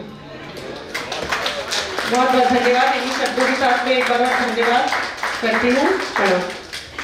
अच्छी बातें कहने के लिए, अपने मन के भाव व्यक्त करने के लिए और इतनी सुंदर कविताएं सुनाने के लिए।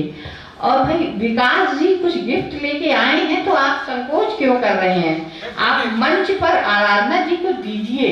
मैं भूल गया था। मैं चाहता हूँ इसका अनावरण भाभी जी स्वयं अपने हाथ से। क्या है इसके अंदर कम से कम पता दो।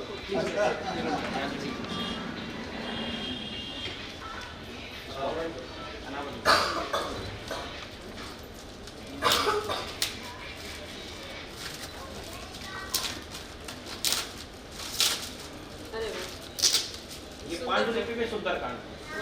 बहुत सुंदर।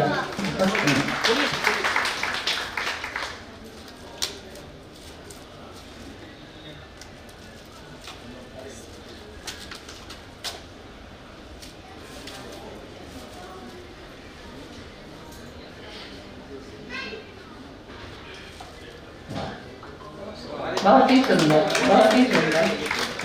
जैसे हमारे प्राचीन ग्रंथ होते थे, पूरा सुंदरकांड उसी तरह से। आपका तो पुरुषोत्तम मास जी जी बिल्कुल बिल्कुल। पुरुषोत्तम मास में इससे अच्छा गिफ्ट और क्या होता है। कितना सुंदर।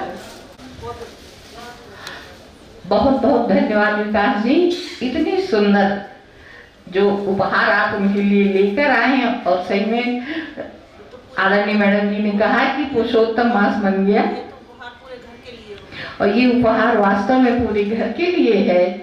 और हम सबने इतना सुंदर वो पांडुलिपि रूप में सुंदरकांड देखा, ये भी अपने आप में हम लोगों की उपलब्धि है।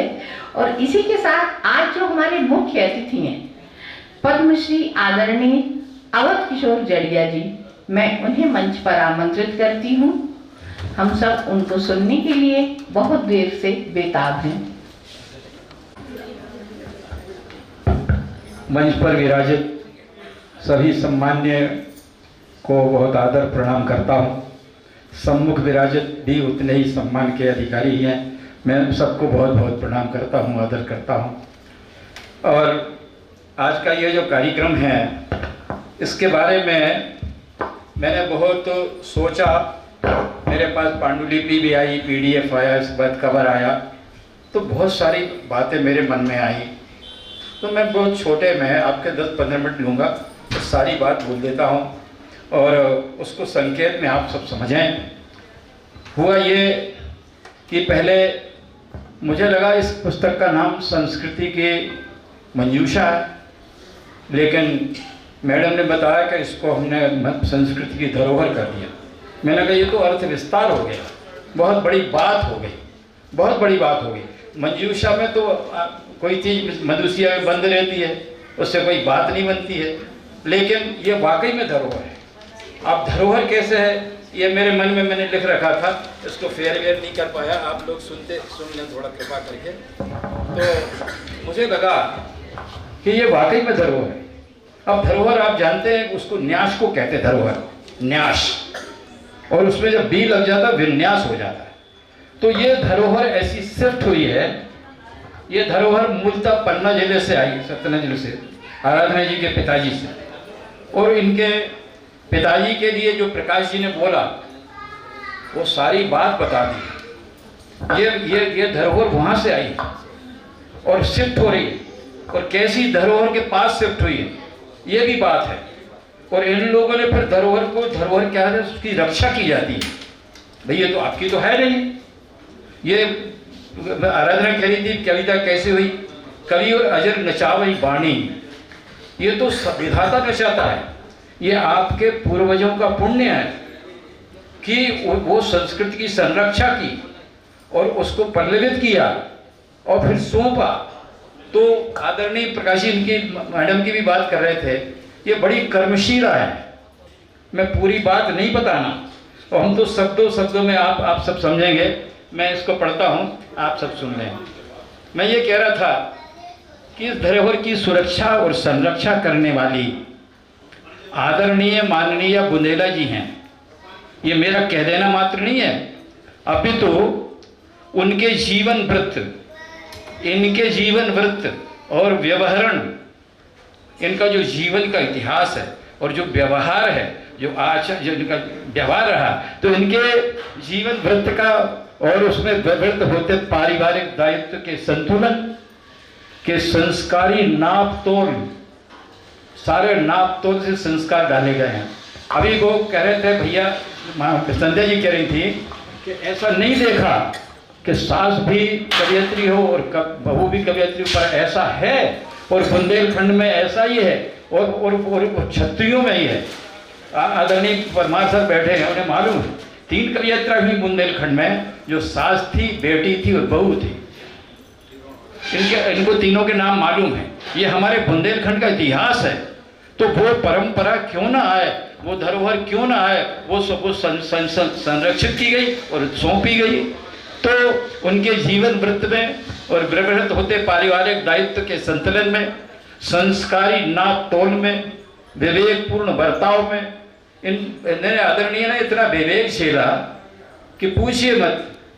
तो क्या होता है कि संस्कारी नाप तोल, संस्कार ऐसे नहीं दिए चाहे कुछ भी बोल दो, वो सब करना पड़ेगा, वैसा व्यवहार में लाना पड़ेगा। और विवेकपूर्ण बर्ताव से बुंदेली संस्कृति की सनातनी संदर्भों को इन्होंने रेखांकित किया।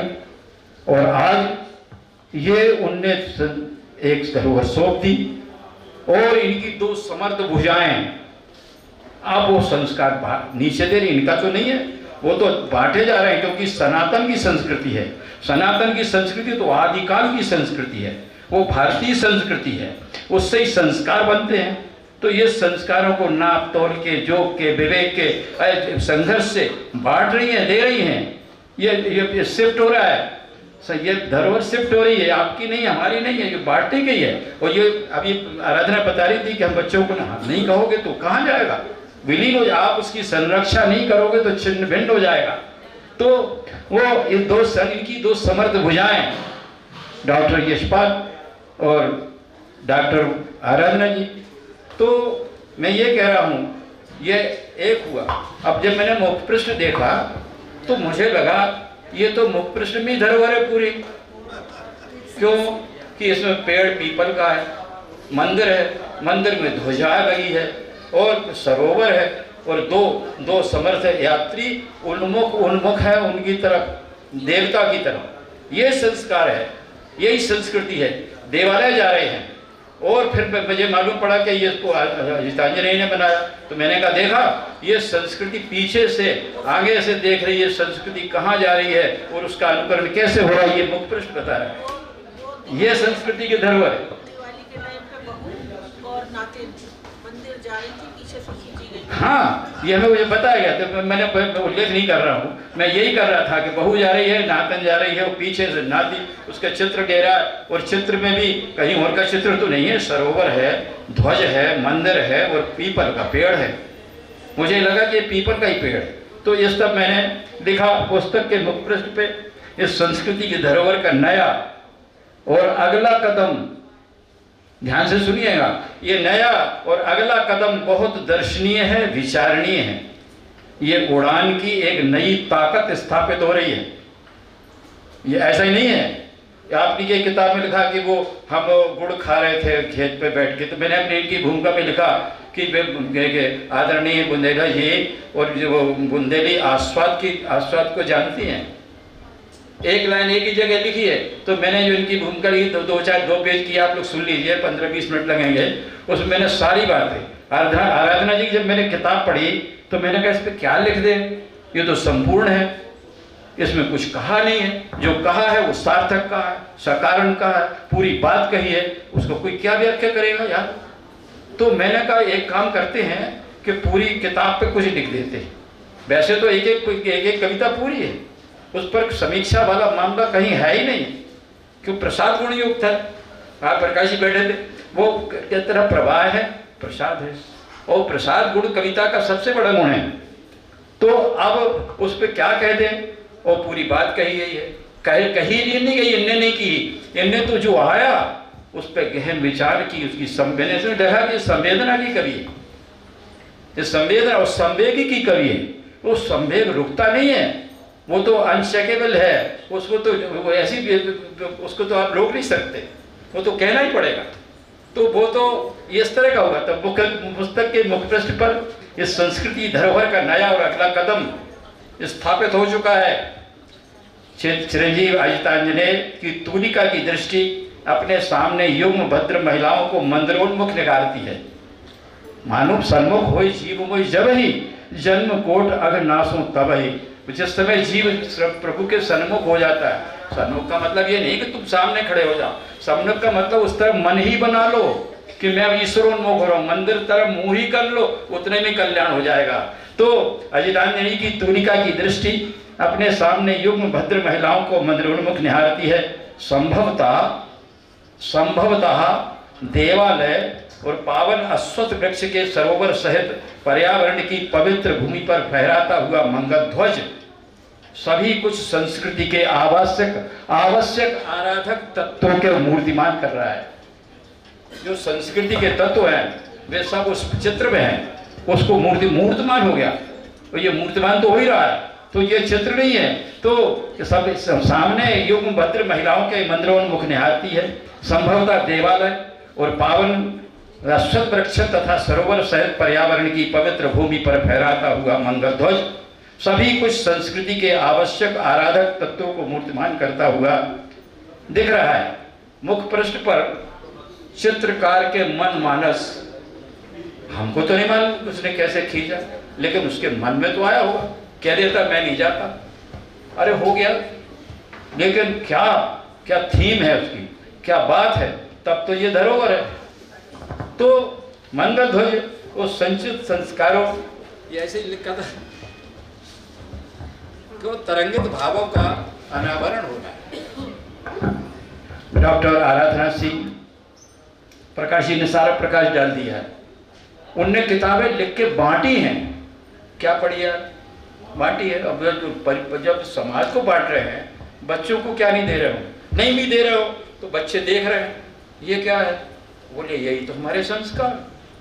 और हमारे संस्कार इतने प्रचंड हैं, भारतीय संस्कार कि पूछो मत ही आप सब जानते हैं, आप सबसे क्या कहना है। तो मैं ये कह रहा था कि डॉक्टर, अब ये जो सिर्फ ठीक है वो हम बता रहे हैं, ये कोई आगे पीछे लग गया होगा। तो डॉक्टर आराध्य सिंह बुंदेला के पूज्य पितृ पुरुषों ने अपने देवाराधना के संचित पुण्यप्रद क्षणों को और सुकृतों को, सुकृत बहुत मायने रखते हैं। तो मैं ये कह रहा था कि बुंदेला के पूज्य पितृ पुरुषों ने अपनी देवाराधना से संचित पुण्यप्रद क्षणों की तपस्या से इस धरोहर को संस्कारित किया है। इस धरोहर को ये उनने कितना श्रम किया होगा, कब से छोटी नहीं होगी, वो किताब लिख रहे हैं, ये कब पढ़ने जा रहे हो, वो बांट रहे हैं, वो अपनी अच्छा इनकी किताब पर विष्णु के वो वेणु बनी है, मयूर पंख बना हुआ श्लोक लिखा है कृष्ण का, वो बड़े कृष्ण भक्त थे इनके पिताजी। तो वो कह रहे हैं कि इस धरित इनके पितृ पुरुषों ने अपनी देवाराधना के संचित पुण्यप्रद क्षणों की तपस्या से इस धरोहर को संस्कारित किया है और उनके सुकृतों की सजी समरी, सुकृतों से सजी समरी ये धरोहर, ये देखना कैसे शिफ्ट हो रही है। ये संस्कृति की धरोहर ऐसे ही थोड़ी है, कविता लिख दी हम तुमने पढ़, इसमें बहुत साल लगे, बहुत परिमार्जन लगा है, बहुत तपस्या लगी, बहुत पुण्य लगे, बहुत सुकृत लगे। तो देवाराधना के संचित पुण्यप्रद क्षणों की तपस्या से इस धरोहर को संस्कारित किया है। भैया ने बताया उसमें बहुत कविताएं, क्यों कविताएं, कि वो भीतर मन मानस में बैठ गई है, ऐसा पिता है, ऐसी माता है, ये चिट्ठी वहीं जाएगी, ये विश्वास है, ये संस्कृति, यही संस्कार है। हम जानते हैं कैसे जाएगी चिट्ठी, तो वहीं जाएगी। एक अभी मैडम की किताब में लिखा, मेरो मन अनंत कहाँ सुख पावे, तो ऐसा सरस्वती का समर्पण कहाँ है भाई। आपकी 35 जो किताब कविताएं हैं, उसके बाद की कविताएं देखें, मैंने उसमें लिखा है कि एक अभी मैं सुनाता हूँ, उसमें 2 पेज की बात है, पहले इसका सुनिए। तो सुदृढ़ सजी समरी, ऐसी सजी समरी धरोहर को सुदृढ़ और तदनुरूप, अब शिफ्ट हो रही है धरोहर, वहाँ से ऐसे सजी समरी और पुण्य पुरुषों के तपस्या से, सुकृतों से, ऐसे तदनुरूप हो, फिर सजी समरी ऐसी धरोहर को सुदृढ़ और तदनुरूप हाथों में सौंपा। ऐसे लचर हाथों में सौंप दें, धरोहर कहाँ जाएगी भाई। वैसे ही चाहिए, तदनुरूप, उतनी कैडर का चाहिए, समकक्ष चाहिए। तदनुरूप सौंप दिया तो क्या हुआ, बोले क्या हुआ, नेत्र विशेषज्ञ की पारखी नजर और कर्मशीला और कर्मशीला हाथों में, मैडम लिखा, कर्मशीला हाथों में वो धरोहर सौंप दी। पुस्तक में जो कविताएं हैं वे निष्ठापूर्वक, ऐसे नहीं लिखता, इनकी कविता ऐसी लिखी नहीं गई कि चलो कविता लिख दें। अच्छा, कविता आती भी नहीं, कविता तो डिलीवर होती है, वो तो आएगी तो सशक्त आएगी और आदमी के भीतर संवेदना हो, भाव हो, अभिव्यक्ति की कीमत हो तो निकलेगी। तो इस पुस्तक में जो कविताएं हैं वे निष्ठापूर्वक, आदरपूर्वक, उदारतापूर्वक और न्यायपूर्वक लिखी गई। हाँ, मैं कह रहा था कि एक एक कविता की समीक्षा होनी चाहिए, लेकिन कहाँ तक करें, सारी कविताएं वैसी है। तो मैंने कहा इसमें एक ही लाइन लिख दूँ, सब कविताओं पे लागू हो जाए। जो इसमें कुछ गलत नहीं लिखता है, जो लिखा है बिल्कुल सही सही लिखा है। पुस्तक में जो कविताएं हैं वे निष्ठापूर्वक, आदरपूर्वक और न्यायपूर्वक लिखी गई हैं, परंतु कवि के स्वभाव, संस्कार और कर्तव्य से कोई समझौता नहीं किया गया। जहाँ इनको लगा कि इसमें ऐसा कहना चाहिए वैसा कहा गया। इनका जो स्वभाव है वो हम श्री इसकी एक लाइन की उसमें लिखा हुआ है, एक पेज की में, तो कवि के स्वभाव, संस्कारों और कर्तव्य से कोई समझौता नहीं हुआ, जिस वजह से कृति अपनी मौलिकता, अपना आदर्श, नहीं तो कोई सराहना मिलता ही क्या? कविता कितनी कविताएं छपती हैं, कौन पढ़ता है? तो जिसकी वजह से कृति अपनी मौलिकता, अपना आदर्श, अपना वैशिष्ट बनाए हुए पूज्यों के प्रति आदर भाव, प्रति में विवेकी उद्गार, संवेदनाओं की प्रखर अभिव्यक्तियां, राग रंग के प्रति सरस कुछ कविताएं हैं। तो सब लिखेगा कवि, तो कवि जो सामने आया वो लिखेगा, मरीज का आया, आदमी का आया, डॉक्टर का, नेता का, सब लिखेगा। वो कोई प्रतिबद्ध थोड़ी है कि हम यही लिखेंगे, जो मन में आए वो कर। तो उनके पूज्यों के प्रति आदर भाव, परिस्थितियों के प्रति विवेकी उद्गार, संवेदनाओं की प्रखर अभिव्यक्तियां, राग रंग के प्रति सरस और आत्मीय निवेदन की सुगंधित पंक्तियां, कर्तव्यों और समझाइश के प्रति। कई लोगों ने उल्लेख किया बच्चों को ये समझाया, उनको करेगा, अब क्या क्या समझाए पूरा हम क्या कह दो उस पर। इसलिए हम ये कहना चाहते हैं कि राग रंग की सुगंधित पंक्तियां, कर्तव्यों और समझाइश के प्रति साहचर्य, पुत्र प्राप्ति तू 16 वर्षे मित्रवत समाचरे, जब पुत्र 16 साल का हो जाए तो मित्र के वत बने। तो समझाइश और साहचर्य का संबंध सारी कविताएं हम सभी को इस संग्रह में प्राप्त हो रही हैं। कवि के यशवर्धन की और शुभकामनाएं प्रकट करता हूं। तो ये मैंने आराधना जी के लिए ऐसी कहीं चलते चलाते बाद में लिखा, और जो पहले इनके लिए लिखा वो आप सुन लें, इसके बाद मैं मैडम की बात करता हूँ। इससे मैंने केवल एक पेज लिखा है, 10-15-20 लाइन है, उनमें आप सब समझ लेंगे। चिकित्सक यदि कवि हो तो संवेदनाओं का घनत्व 2 गुना हो जाता है, क्योंकि हम लोग जो चिकित्सक लोग हैं वो तादाद में कर देते हैं मरीज से, अगर अच्छा चिकित्सक है। अब ये भी शर्त आजकल होने लगी। तो चिकित्सक यदि कवि हो तो संवेदनाओं का घनत्व 2 गुना हो जाता है। रचनाकार का आत्म प्रत्यय, आत्म प्रत्यय उसको कहते हैं जो हम महसूस कर रहे हैं, हम बता नहीं सकते। मैडम की एक तमाम कविताएं, जो 35 कविताओं के बाद जो कविताएं आई हैं वे आत्म प्रत्यय की कविताएं हैं। उनको यही महसूस थी हैं, और महसूस जो करता है उसको प्रकट करना बहुत कठिन काम, वो इन्होंने किया है। मैं वो बात करूंगा आगे, आप ये सुन लीजिए। तो रचनाकार का आत्म प्रत्यय और सनातन सात्विक सुचिता जो इनमें जो इनकी धरोहर में डाली गई थी, सनातन सात्विक सुचिता, काय को तुम ग्रंथों का अनुवाद कर रहे हो, उसकी फोटो का कर रहे हो, लिख रहे हो, ये सात्विक सुचिता है। तो रचनाकार का आत्म प्रत्यय और सनातन सात्विक सुचिता के पर्यावरण की सन्निधि, ये दोनों सन्निधि हो गई। अब कैसा मॉडल बनेगा, ऐसा बनेगा। चिकित्सक यदि कवि हो तो संवेदनाओं का घनत्व 2 गुना हो जाता है। रचनाकार का आत्म प्रत्यय और सनातन सात्विक सुचिता के पर्यावरण की सन्निधि ने और अनादि संज्ञक ब्रह्म, प्रकृति और जीव की मीमांसा ने, भारतीय संस्कारों के पुष्ट पोषण पल्लवन ने इस कृति को संस्कृति की मंजूषा बना दिया है।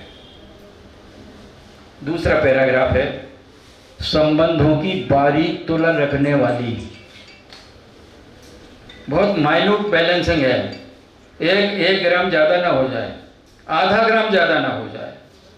संबंधों की बारीक तुला रखने वाली सहृदय कवयित्री गहरी सीप से मोती लाने का जतन जानती है। किसी को क्या पड़ी गोता लगाने की, गोता भी लगाती है, मोती भी लाती। संबंधों की बारीक तुला रखने वाली सहृदय कवयित्री गहरी सीप से मोती लाने का जतन जानती है। डॉक्टर आराधना सिंह खुली आंखों से, ओ कविता ऐसे थोड़ी लिख दिया कुछ भी, जो दिख रहा है, जो पच रहा है, नहीं पच रहा है, कथ्य है, अकथ्य है, जो कहने को कहना ही पड़ेगा। तो डॉक्टर आराधना सिंह खुली आंखों से संवेदनाओं के संवेग को सहेजने वाली कवयित्री है। वे जीवनचर्या के तमाम कल्प विकल्पों के चित्र खींचते हैं। पारिवारिक स्नेह पर तरल और समर्पित होती हुई इनकी कविता को पढ़ के मैं रोया, ये भी रोई होंगी। मैंने भी तमाम कविताओं पढ़ के मैंने कहा आप तो रुला रही हो। मैंने फ़ोन लगाया, मैंने कहा बड़ा मुश्किल है ये कविता पढ़ना। अच्छा, वो इसलिए नहीं, इसलिए कि इनने क्या महसूस किया, उससे जब हम तादाद बनाते हैं तब उसका आनंद मिलता है। कविता की शर्त है आनंद, क्योंकि कविता ब्रह्म का स्वरूप है। ब्रह्म का भी लक्षण है आनंद और कविता का लक्षण है आनंद, कुछ भी हो। तो डॉक्टर आराधना सिंह पारिवारिक स्नेह पर तरल और समर्पित होती हुई, तमाम कविता इनकी ऐसी है कि ये तरल हो जाएगी। उस कविता पापा ऐसा और फलाना वो पापा ऐसा, ये क्या है, ये तादाद में है, ये कोई बात नहीं है कविता लिखने के लिए नहीं कही गई, ये अनुभूति के लिए। तो पारिवारिक स्नेह पर तरल और समर्पित होती हुई वे ईश्वर और प्रकृति की उदारता के प्रति भी शरणापन्न है, क्योंकि वो तो इनकी धरोहर है, वो है ही है। मैं आपसे कह रहा था कवि और अजर नचावही वाणी, करने वाला तो वही है। डॉक्टर के लिए भी कहता है I treat and he cures. तो वो सर्वसमर्थ है, सर्व है, सर्वगत है और सर्व उरालय भी है। हाँ, तो डॉक्टर आराधना सिंह सर्वों की, शब्दों की मर्मज्ञ, अनुभूतियों की गहन ग्राह्यता रखती है, पकड़ती है। जो फीलिंग्स है उसको पकड़ना सबके बस का काम नहीं है। संग्रह में ये सुन लीजिए, 2 लाइन है। संग्रह में कर्म कौशल को प्राथमिकता, पहले काम चिकित्सा का। संग्रह में कर्म कौशल को प्राथमिकता, आध्यात्म को प्रतिष्ठा और संस्कृति को उपासना का दर्जा दिया गया है। इस कृति में कर्म कौशल को प्राथमिकता, आध्यात्म को प्रतिष्ठा और संस्कृति को उपासना का दर्जा दिया गया है। क्यों? क्योंकि ये उनकी स्वभावगत विशेषताएं हैं। वे सहज हैं, सरल हैं, विनीत हैं, विज्ञ हैं और प्रज्ञ हैं। अब विज्ञ प्रज्ञ में आप सब जानते हैं, आपसे क्या कहने हैं, आप सब लोग विद्वान बैठे हैं, मैं तो बहुत अकिंचन हूँ। तो उनकी प्रखरता और उनका नैपुण्य के गुण इस कृति में यत्र तत्र एकत्र हैं। उनके नैपुण्य के गुण कृति पे, हाँ, व्यंग्य विधानों का विन्यास और भाव संदेश सुस्पष्ट है। वे सामाजिक नैतिक मूल्यों और दायित्वों के संरक्षण व्यवहार में बहुत सक्रिय और सावधान हैं। परंपराओं की पहरेदार है। आइए कर्तव्यों, संस्कारों, भावनाओं के नवोन्मेष के इस सुष्ठु सुंदर संकरण को आदर प्रदान करें। कृति और कृतिकार के प्रति बहुत बहुत शुभकामनाएं। प्रभु से उनके निरंतर उत्कर्ष की कामना। जय हिंद। ये मैंने आराधना सिंह के लिए कुछ मैंने अपने भाव प्रकट किए। इसके बाद आदरणीय की ये पुस्तक पहुंची मेरे पास, तो मैं ज़रा बीमार रहने लगा हूँ। तो अब मैंने पहले तो शीर्षक देखा, मैंने कहा कमाल हो गया, कमाल। तो मुझे लगा कि ये शीर्षक तो इसमें बहुत ध्वनियाँ निकल रही हैं। इस शीर्षक में बहुत सारी ध्वनियाँ निकल रही हैं। विनीता जी सुनते जाना। हाँ, मुझे लगा कि शीर्षक से बहुत ध्वनियाँ निकल रही हैं। ये सनातन संस्कृति का विश्वस्त उद्घोष है। विश्वस्त, तुमसे शुरू तुम तक, ये सनातन संस्कृति का विश्वस्त उद्घोष है। उद्घोष या यह भी है कि निजता और दृढ़ता का समर्पण एक सूत्र वाक्य है। निजता निजता और दृढ़ता के समर्पण का हमने निजत्व भी डाल दिया, हमने अपना दृढ़त्व भी डाल दिया। ये उसका सूत्र वाक्य है, तुमसे शुरू तुम तक। या जीवन आधार या जीवन यात्रा का निर्धारित रोड मैप है। यहाँ से चलेगा, यहाँ जाएगा, फिक्स है। क्या बात है, इतना विश्वास। क्या क्या क्या क्या शीर्षक है। अभी भैया हमारे को कह रहे थे कि बहुत अच्छा शीर्षक है, पहले किताब नहीं पढ़ी है, पढ़ेंगे इनको आनंद आएगा। तो ये जीवन यात्रा का, भैया सुनना, ये जीवन यात्रा का निर्धारित रोड मैप है। या मुझे लगा कुछ और है भी, तो हाँ और भी है। अथवा निरंतर चढ़ने वाला, ये जो प्रकाश ने प्रकाश डाला था ना, वो भी इसमें है। अथवा निरंतर चलने वाला संघर्षों और उद्वेगों का अभिप्राय है। अभिप्राय, ये शीर्षक नहीं है, ये एक अभिप्राय है। ये इसी वजह से हुआ। ये निरंतर चलने वाला संघर्षों और उद्वेगों का अभिप्राय है। या परीक्षा, समीक्षा और परिणामों से बेखबर। हमें क्या किसी की परीक्षा लेना, हमें तो घर चलाना है, हमें तो समाज चलाना है, बच्चे चलाना है, संस्कृति बचाना है, अपना अपना अपना भारतीय जो गौरव गरिमा है जिसके लिए इन्होंने प्राणपण लगाया, वो पहुँचाना है। या हमें परीक्षा, समीक्षा और परिणामों से बेखबर समर्पण है। अथवा अर्थात जीवन जगत के सारे क्रिया व्यापार तुमसे शुरू और तुम तक। अर्थात जीवन जगत के सारे क्रिया व्यापार तुमसे शुरू तुम तक। अंत में मुझे लगा कि ये अव्यक्त आनंदोत्सव, एक आनंद होता है जिसको आप कह नहीं सकते। आप नहीं कह सकते कैसा लग रहा है, बोले बहुत अच्छा लग रहा। तो बताओ कैसा लग रहा है, बोले अच्छा लग रहा है। अरे तो बताओ तो, बोले बहुत अच्छा। अव्यक्त आनंद उत्सव का एकांगी अनुष्ठान है। ये एकांगी अनुष्ठान है, एकांती अनुष्ठान है। एकांत में अनुष्ठान लिया गया है कि तुमसे शुरू और तुम तक। ये अव्यक्त आनंद उत्सव का एकांती अनुष्ठान है। ये मैंने पुस्तक के शीर्षक के बारे में विचार किया। अब मैडम के लिए मैंने जो 2-15-10 मिनट ही लगेंगे, इसको सुन लीजिए। आप इसलिए सुन लेंगे, अभी भाई साहब कह रहे थे कैसे श्रोता कहाँ में लगेंगे, तो सुन लीजिए।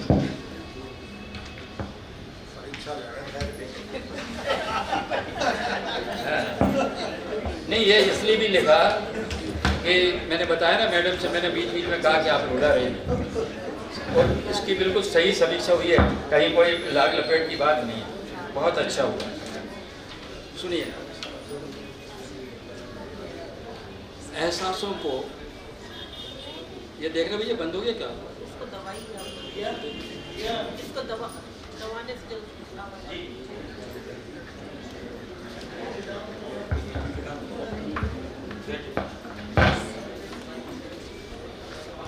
ये कवियत्री है एहसासों की, महसूसियत। अब महसूसियत को कोई कैसे बताए? जो पहले इन्हें कविताएं लिखी 30-35 के पहले, वो सामान्य कविताएं, मैं उनको सामान्य कविताएं मानता हूँ। अब ये बात हमने सब इसमें बताई है, आप लोग सुन लीजिए, बहुत आनंद आएगा। गया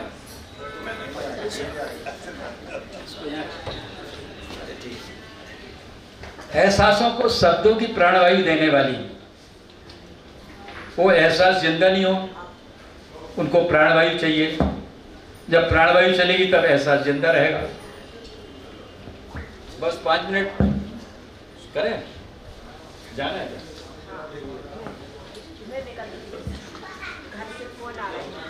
नहीं ठीक, नहीं ठीक है।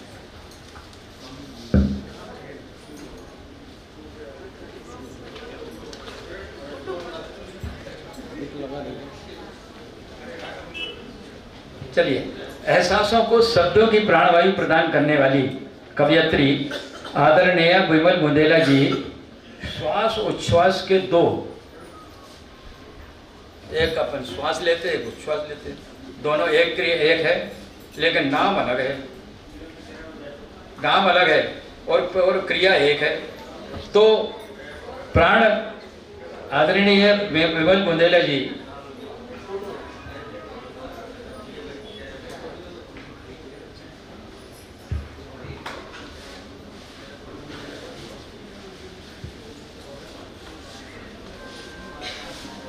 एहसासों को शब्दों की प्राणवायु प्रदान करने वाली, अगर प्राणवायु डाली जाएगी तो एहसास मर जाएगा। कवयित्री आदरणीय विमल बुंदेला जी श्वासोच्छ्वास के दो अभिन्न क्रिया पक्ष, दोनों का अलग नहीं किया जा सकता, न श्वास को न उच्छ्वास को, और जब दो श्वास और उच्छ्वास दोनों होंगे तब श्वसन क्रिया होगी। तो श्वासोच्छ्वास के दो विभिन्न अभिन्न क्रिया पक्षों के सदृश मैं और तू को एकाकार करती हुई केवल तुम कह रही है।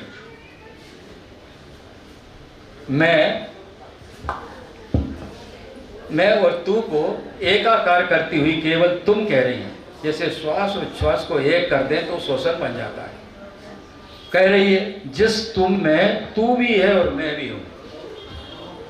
इसका मैंने शीर्षक रखा प्रेम गलिया की सांकरी जा में दो न समाए, जब मैं था तब हरी नहीं अब हरी है मैं ना है। तो एकाकार करती हुई केवल तुम कह रही है, जिस तुम में तू भी है और मैं भी हूं। उस तुम में तू भी है, तू का तू है, माँ का मैं हूं।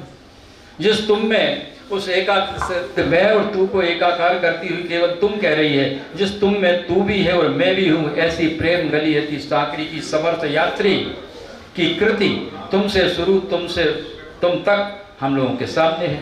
यह कृति अपनी लौकिक प्रणय रीति से लेकर, अभी आदरणीय ने कहा था कि ये पारलौकिक संदर्भ है, तो यह कृति अपनी लौकिक प्रणय प्रीति से लेकर और पारलौकिक संदर्भ की नैष्ठिक सुगंध निष्ठा बहुत जरूरी है। तुम में निष्ठा बहुत जरूरी है। तो ये समर्थ यात्री अपनी कृति में तुमसे शुरू तुम तक के इस कृति में लौकिक प्रणय प्रीति से लेकर पारलौकिक संदर्भों की नैष्ठिक सुगंध से पूरे पर्यावरण को परिव्याप्त करती है।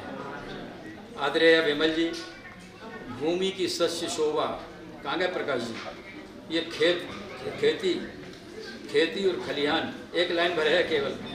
आदरणीय विमल जी, भूमि की सस्य शोभा तथा श्यामल मृदा के आंचल में बैठने वाली बुंदेली व्यंजनों के आस्वाद की रसज्ञा है। इन्हें उसमें लिखा भी कहीं गुड़ की बात करी है, एक ही लाइन, एक ही कविता, एक लाइन लिखी है। तो मैंने कहा उसको जरूर चढ़ना चाहिए क्योंकि संस्कृति का मामला है, संस्कृति का परिवार है, हम भी उसी का खाते हैं। सुनिए, आदरणीय विमल जी, भूमि की सस्य शोभा तथा श्यामल मृदा के आंचल में बैठने वाली बुंदेली व्यंजनों की आस्वाद की रसज्ञा है। देवालयों अपने गौरव ग्रंथों के अनुशीलन में लगी रहने वाली, आस्था और संस्कृति की सनातन धरोहर को सरोजने वाली, प्रकृति के षड ऋतुजन्य दृश्यों की रमणीयता को आंखों में भर लेने वाली। कई उसमें ऋतु के वर्णन है तो एक ही लाइन में कहना पड़ेगा। प्रकृति के षड ऋतुजन्य दृश्यों की रमणीयता को आंखों में भर लेने वाली, कलम की कुशल कारीगरी जानती है। साथ ही अब देखिए अब जरा सुनिए, ध्यान से सुने। साथ ही प्रेम के अनुबंध, दायित्वों के प्रबंध, वो सब करा इनने। और वो कविता में आया। और वो एक बात मैडम से बात हो रही थी, बोले मैंने तो कविता कह दी है। मैंने कहा आप सही कह रही हैं, मुझे भी लगता है कि मैंने जो लिखा है वो डाल दूँ दुनिया में, इसके बाद मेरा काम हो गया। मेरे पिताजी, मैंने एक बार पिताजी ने कहा ये छंद कौन समझेगा? बोले वैसा है, काले फलत बीजाना। बोले तुलसीदास की रामायण कब फलित हो रही? आपने लिखा, डाल दिया, आप कृतकारी हो। मैंने उसमें लाइन जोड़ दी क्योंकि ये सच्ची बात है। तो साथ ही ये कुशल कारीगरी, यहाँ कलम की कुशल कारीगरी जानती है।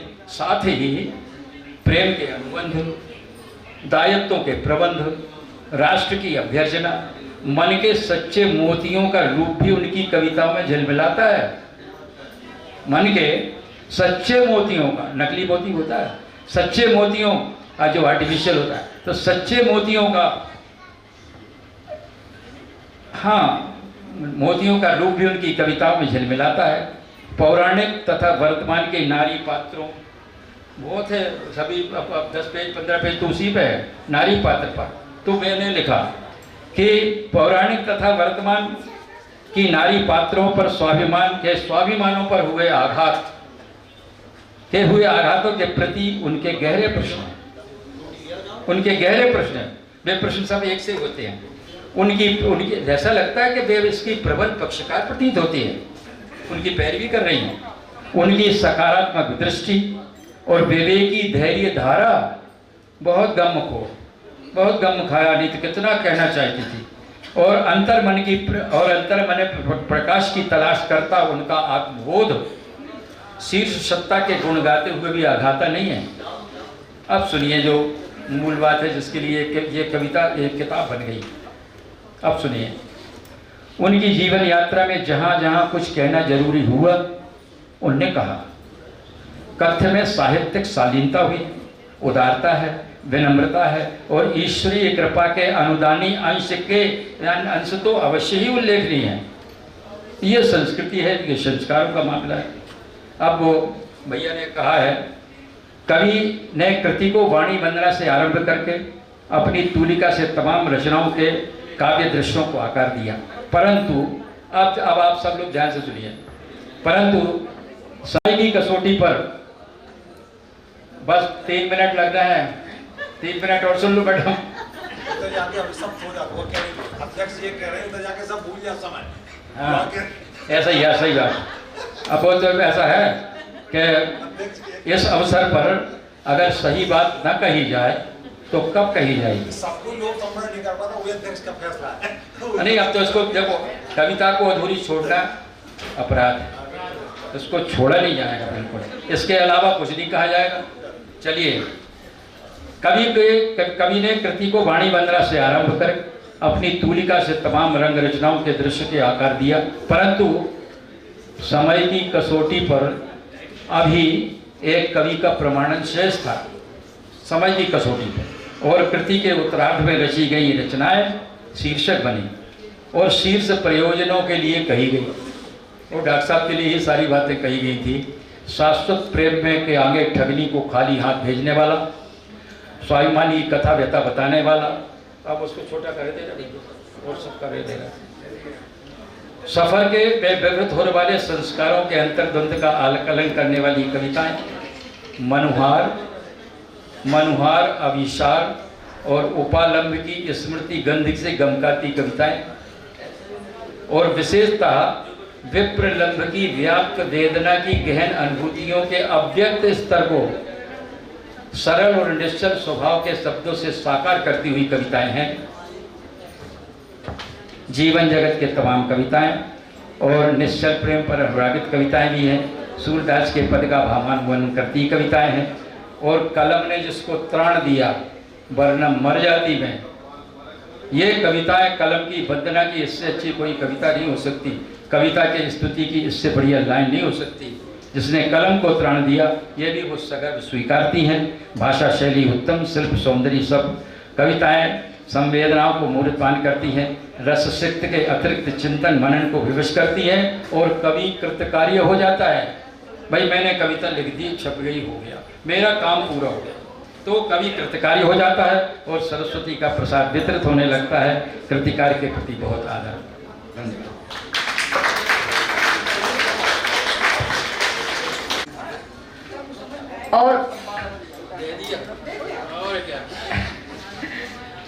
और आज के इस कार्यक्रम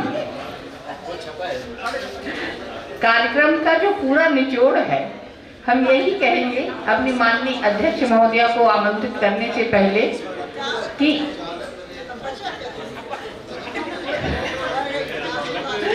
परमार सर आज के निचोड़ पर थोड़ा ध्यान दें। सूरज नहीं, चांद नहीं, पर बन सकते हम वातायन, रवि रश्मियां लाने का कर सकते हम सदा जतन। एक एक किरण से सचिए जग रोशन हो जाता है, करना प्रयास है हमको, यही कहलाता है जीवन, यही कहलाता है जीवन। तो ये प्रयास आज विमल दीदी ने किया, आराधना जी ने किया, हम सब कर रहे हैं और करना चाहिए। इसी के साथ आज कार्यक्रम की जो अध्यक्ष है मैं आमंत्रित कर रही हूँ आदरणीय चाची जी, मैं उन्हें आमंत्रित। आती जाती रहो, जाती आती रहो, आती जाती रहो, जाती आती रहो, आदि से अंत तक गुनगुनाती रहो, आती जाती रहो, जाती आती रहो। सूर्य वंशावली, सूर्य वंशावली, तेज अंशावली, शौर्यता में पली, शौर्यता में पली, पजता में ढली। सूर्य वंशावली, तेज अंशावली, शौर्यता में पली, वज्रता में ढली। पूर्ण विश्वास में, शुभ्र आकाश में, पूर्ण विश्वास में, शुभ्र आकाश में, एक नक्षत्र सी जगमगाती रहो, आदि से अंत तक गुनगुनाती रहो, आदि से अंत तक। रूप रस गंध से, गीत से, छंद से, रूप रस गंध से, गीत से, छंद से, डूब जाए सभी प्राण आनंद से, डूब जाए सभी प्राण आनंद से। नित्य नवल नव्य नूतन नए नाद से, नित्य नए नव्य नूतन नए नाद से, शारदा का तपोवन सजाती रहो, आदि से अंत तक शारदा का तपोवन सजाती रहो।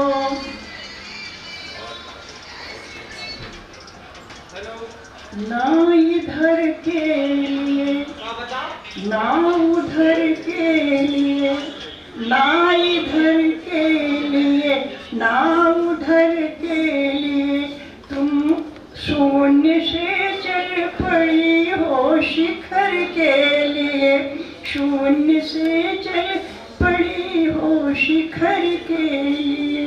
अब अकेले अकेले अकेले चलो, अब अकेले अकेले अकेले चलो, पंथ दुर्गम हुआ लड़खड़ाती रहो, आदि से अंत तक पंथ दुर्गम हुआ लड़खड़ाती रहो, आदि से अंत तक गुनगुनाती रहो। शब्द ही ब्रह्म है, अर्थ ही शक्ति है, शब्द ही ब्रह्म है, अर्थ ही शक्ति है, काव्य की व्यंजना जिसकी अभिव्यक्ति है, काव्य की व्यंजना जिसकी अभिव्यक्ति है। रात भर हमने गूंधा बड़े यत्न से, रात भर हमने गूंधा बड़े यत्न से, अक्षमाला पहन जगमगाती रहो, आदि से अंत तक अक्षमाला पहन जगमगाती रहो, आदि से अंत तक गुनगुनाती रहो। आदि की भव्यता पूरा संसार था, आदि की भव्यता पूरा संसार था, मध्य की रम्यता पूरा परिवार था, मध्य की रम्यता पूरा परिवार था, अंत की शून्यता पूरा ब्रह्मांड है, अंत की शून्यता पूरा ब्रह्मांड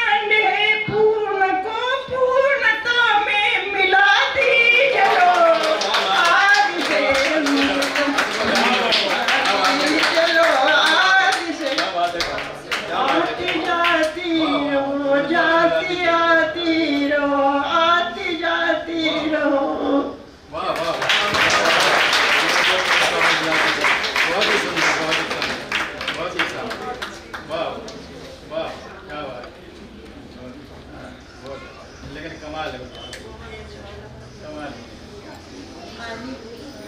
वाह, धन्यवाद जी, धन्यवाद जी। बहुत शाबाश। वाह, देर भले हो गई पर सब मंत्रमुग्ध होकर सुन रहे थे, इसमें कोई शक नहीं। इतना सुंदर आशीर्वाद, इतने सुंदर आशीर्वचन, हम सब निहाल हो गए। और इसी के साथ अब हम यशपाल सिंह जी को मंच पर आमंत्रित कर रहे हैं आभार व्यक्त करने के लिए। क्या बात है दीदी, क्या बात है, कमाल है, कमाल है।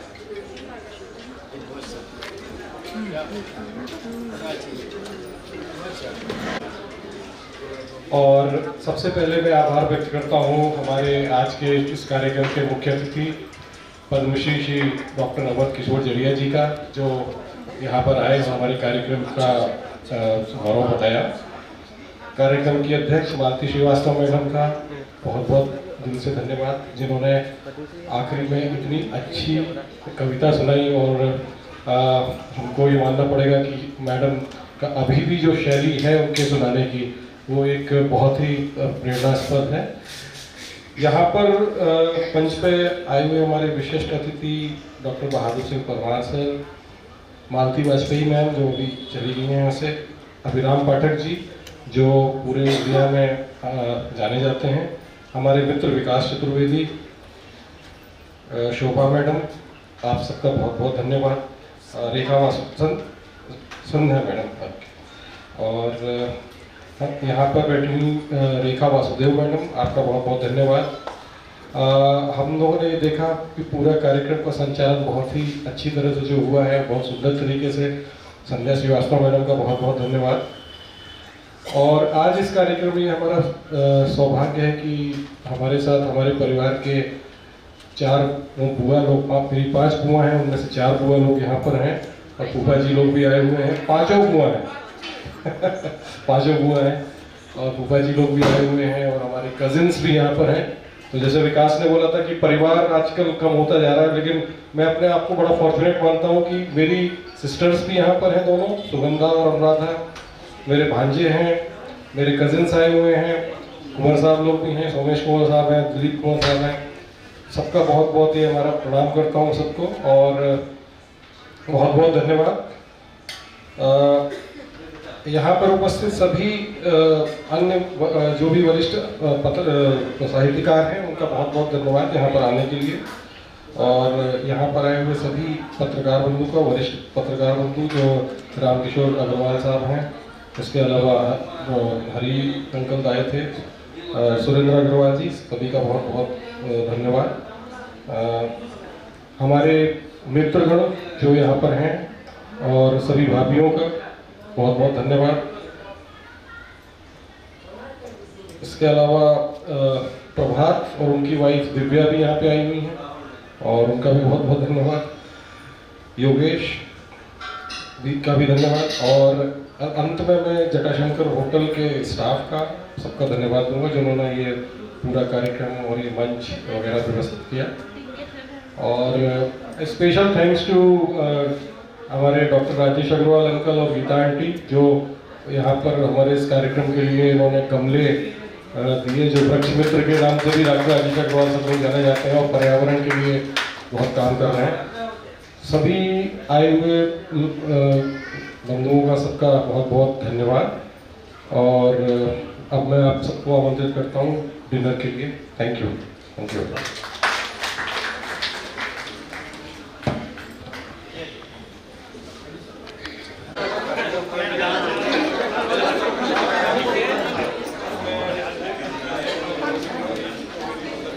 एक मिनट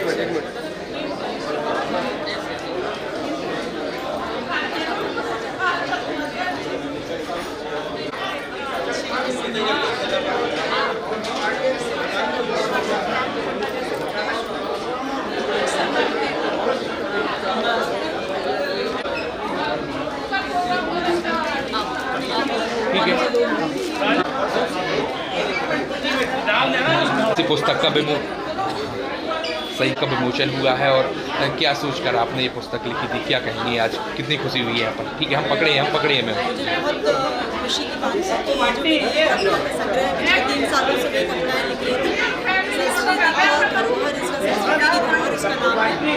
और इसमें हमारा जो परिवेश होता है, हमारे जो संस्कार होते हैं, आसपास हम जो देखते हैं, एक डॉक्टर की नज़र से भी मैंने बहुत कुछ जो देखती हूँ, महसूस करती हूँ, उसके बारे में ये कविताएँ हैं। और जो आजकल की हमारी ज्वलन समस्याएं हैं, जैसे कि जो बच्चों के लिए, बच्चे बहुत स्ट्रेस में हैं, जो सुसाइड करते हैं एग्ज़ाम के स्ट्रेस से, उसके बारे में कविताएं हैं। फिर आपको अगर आपका कोई अपना खो जाता है तो उस दुख के समय में आप कैसे सहारा पाएँ, उसके बारे में कविताएं हैं। और बहुत सारे विषयों पर इसमें मैंने कविताएं लिखी हैं। कश्मीर की समस्या पर लिखी है, जो डॉक्टर्स के ऊपर वायलेंस होती है उस पर भी कविताएं हैं। मुझे लगता है कविता हमारे समाज को कहीं ना कहीं एक नई दिशा देने का काम करेंगी। और बहुत ही सकारात्मक ऊर्जा से भरी हुई कविताएं हैं। हर दुख में आखिरी 4 लाइनों में आपको सकारात्मक और जीवन जीने का साहस मिलता है। तो कितना समय लगा है और कोई कठिनाइयाँ भी आई हैं क्या, कैसे भाव आपके लिए? कठिनाइयाँ तो मैं कहूँगी कि सबसे बड़ी कठिनाई है कि मेरे पास समय बहुत कम रहता है, क्योंकि डॉक्टर होने के कारण मैं बहुत बिजी रहती हूँ। गायनेकोलॉजिस्ट हूँ नोएडा में, तो 41 में मैं कार्यरत हूँ। सभी लोग और भाई लोग मंच के पास आ जाए, ग्रुप फोटोग्राफ के साथ में आपकी माँ की भी पुस्तक का विमोचन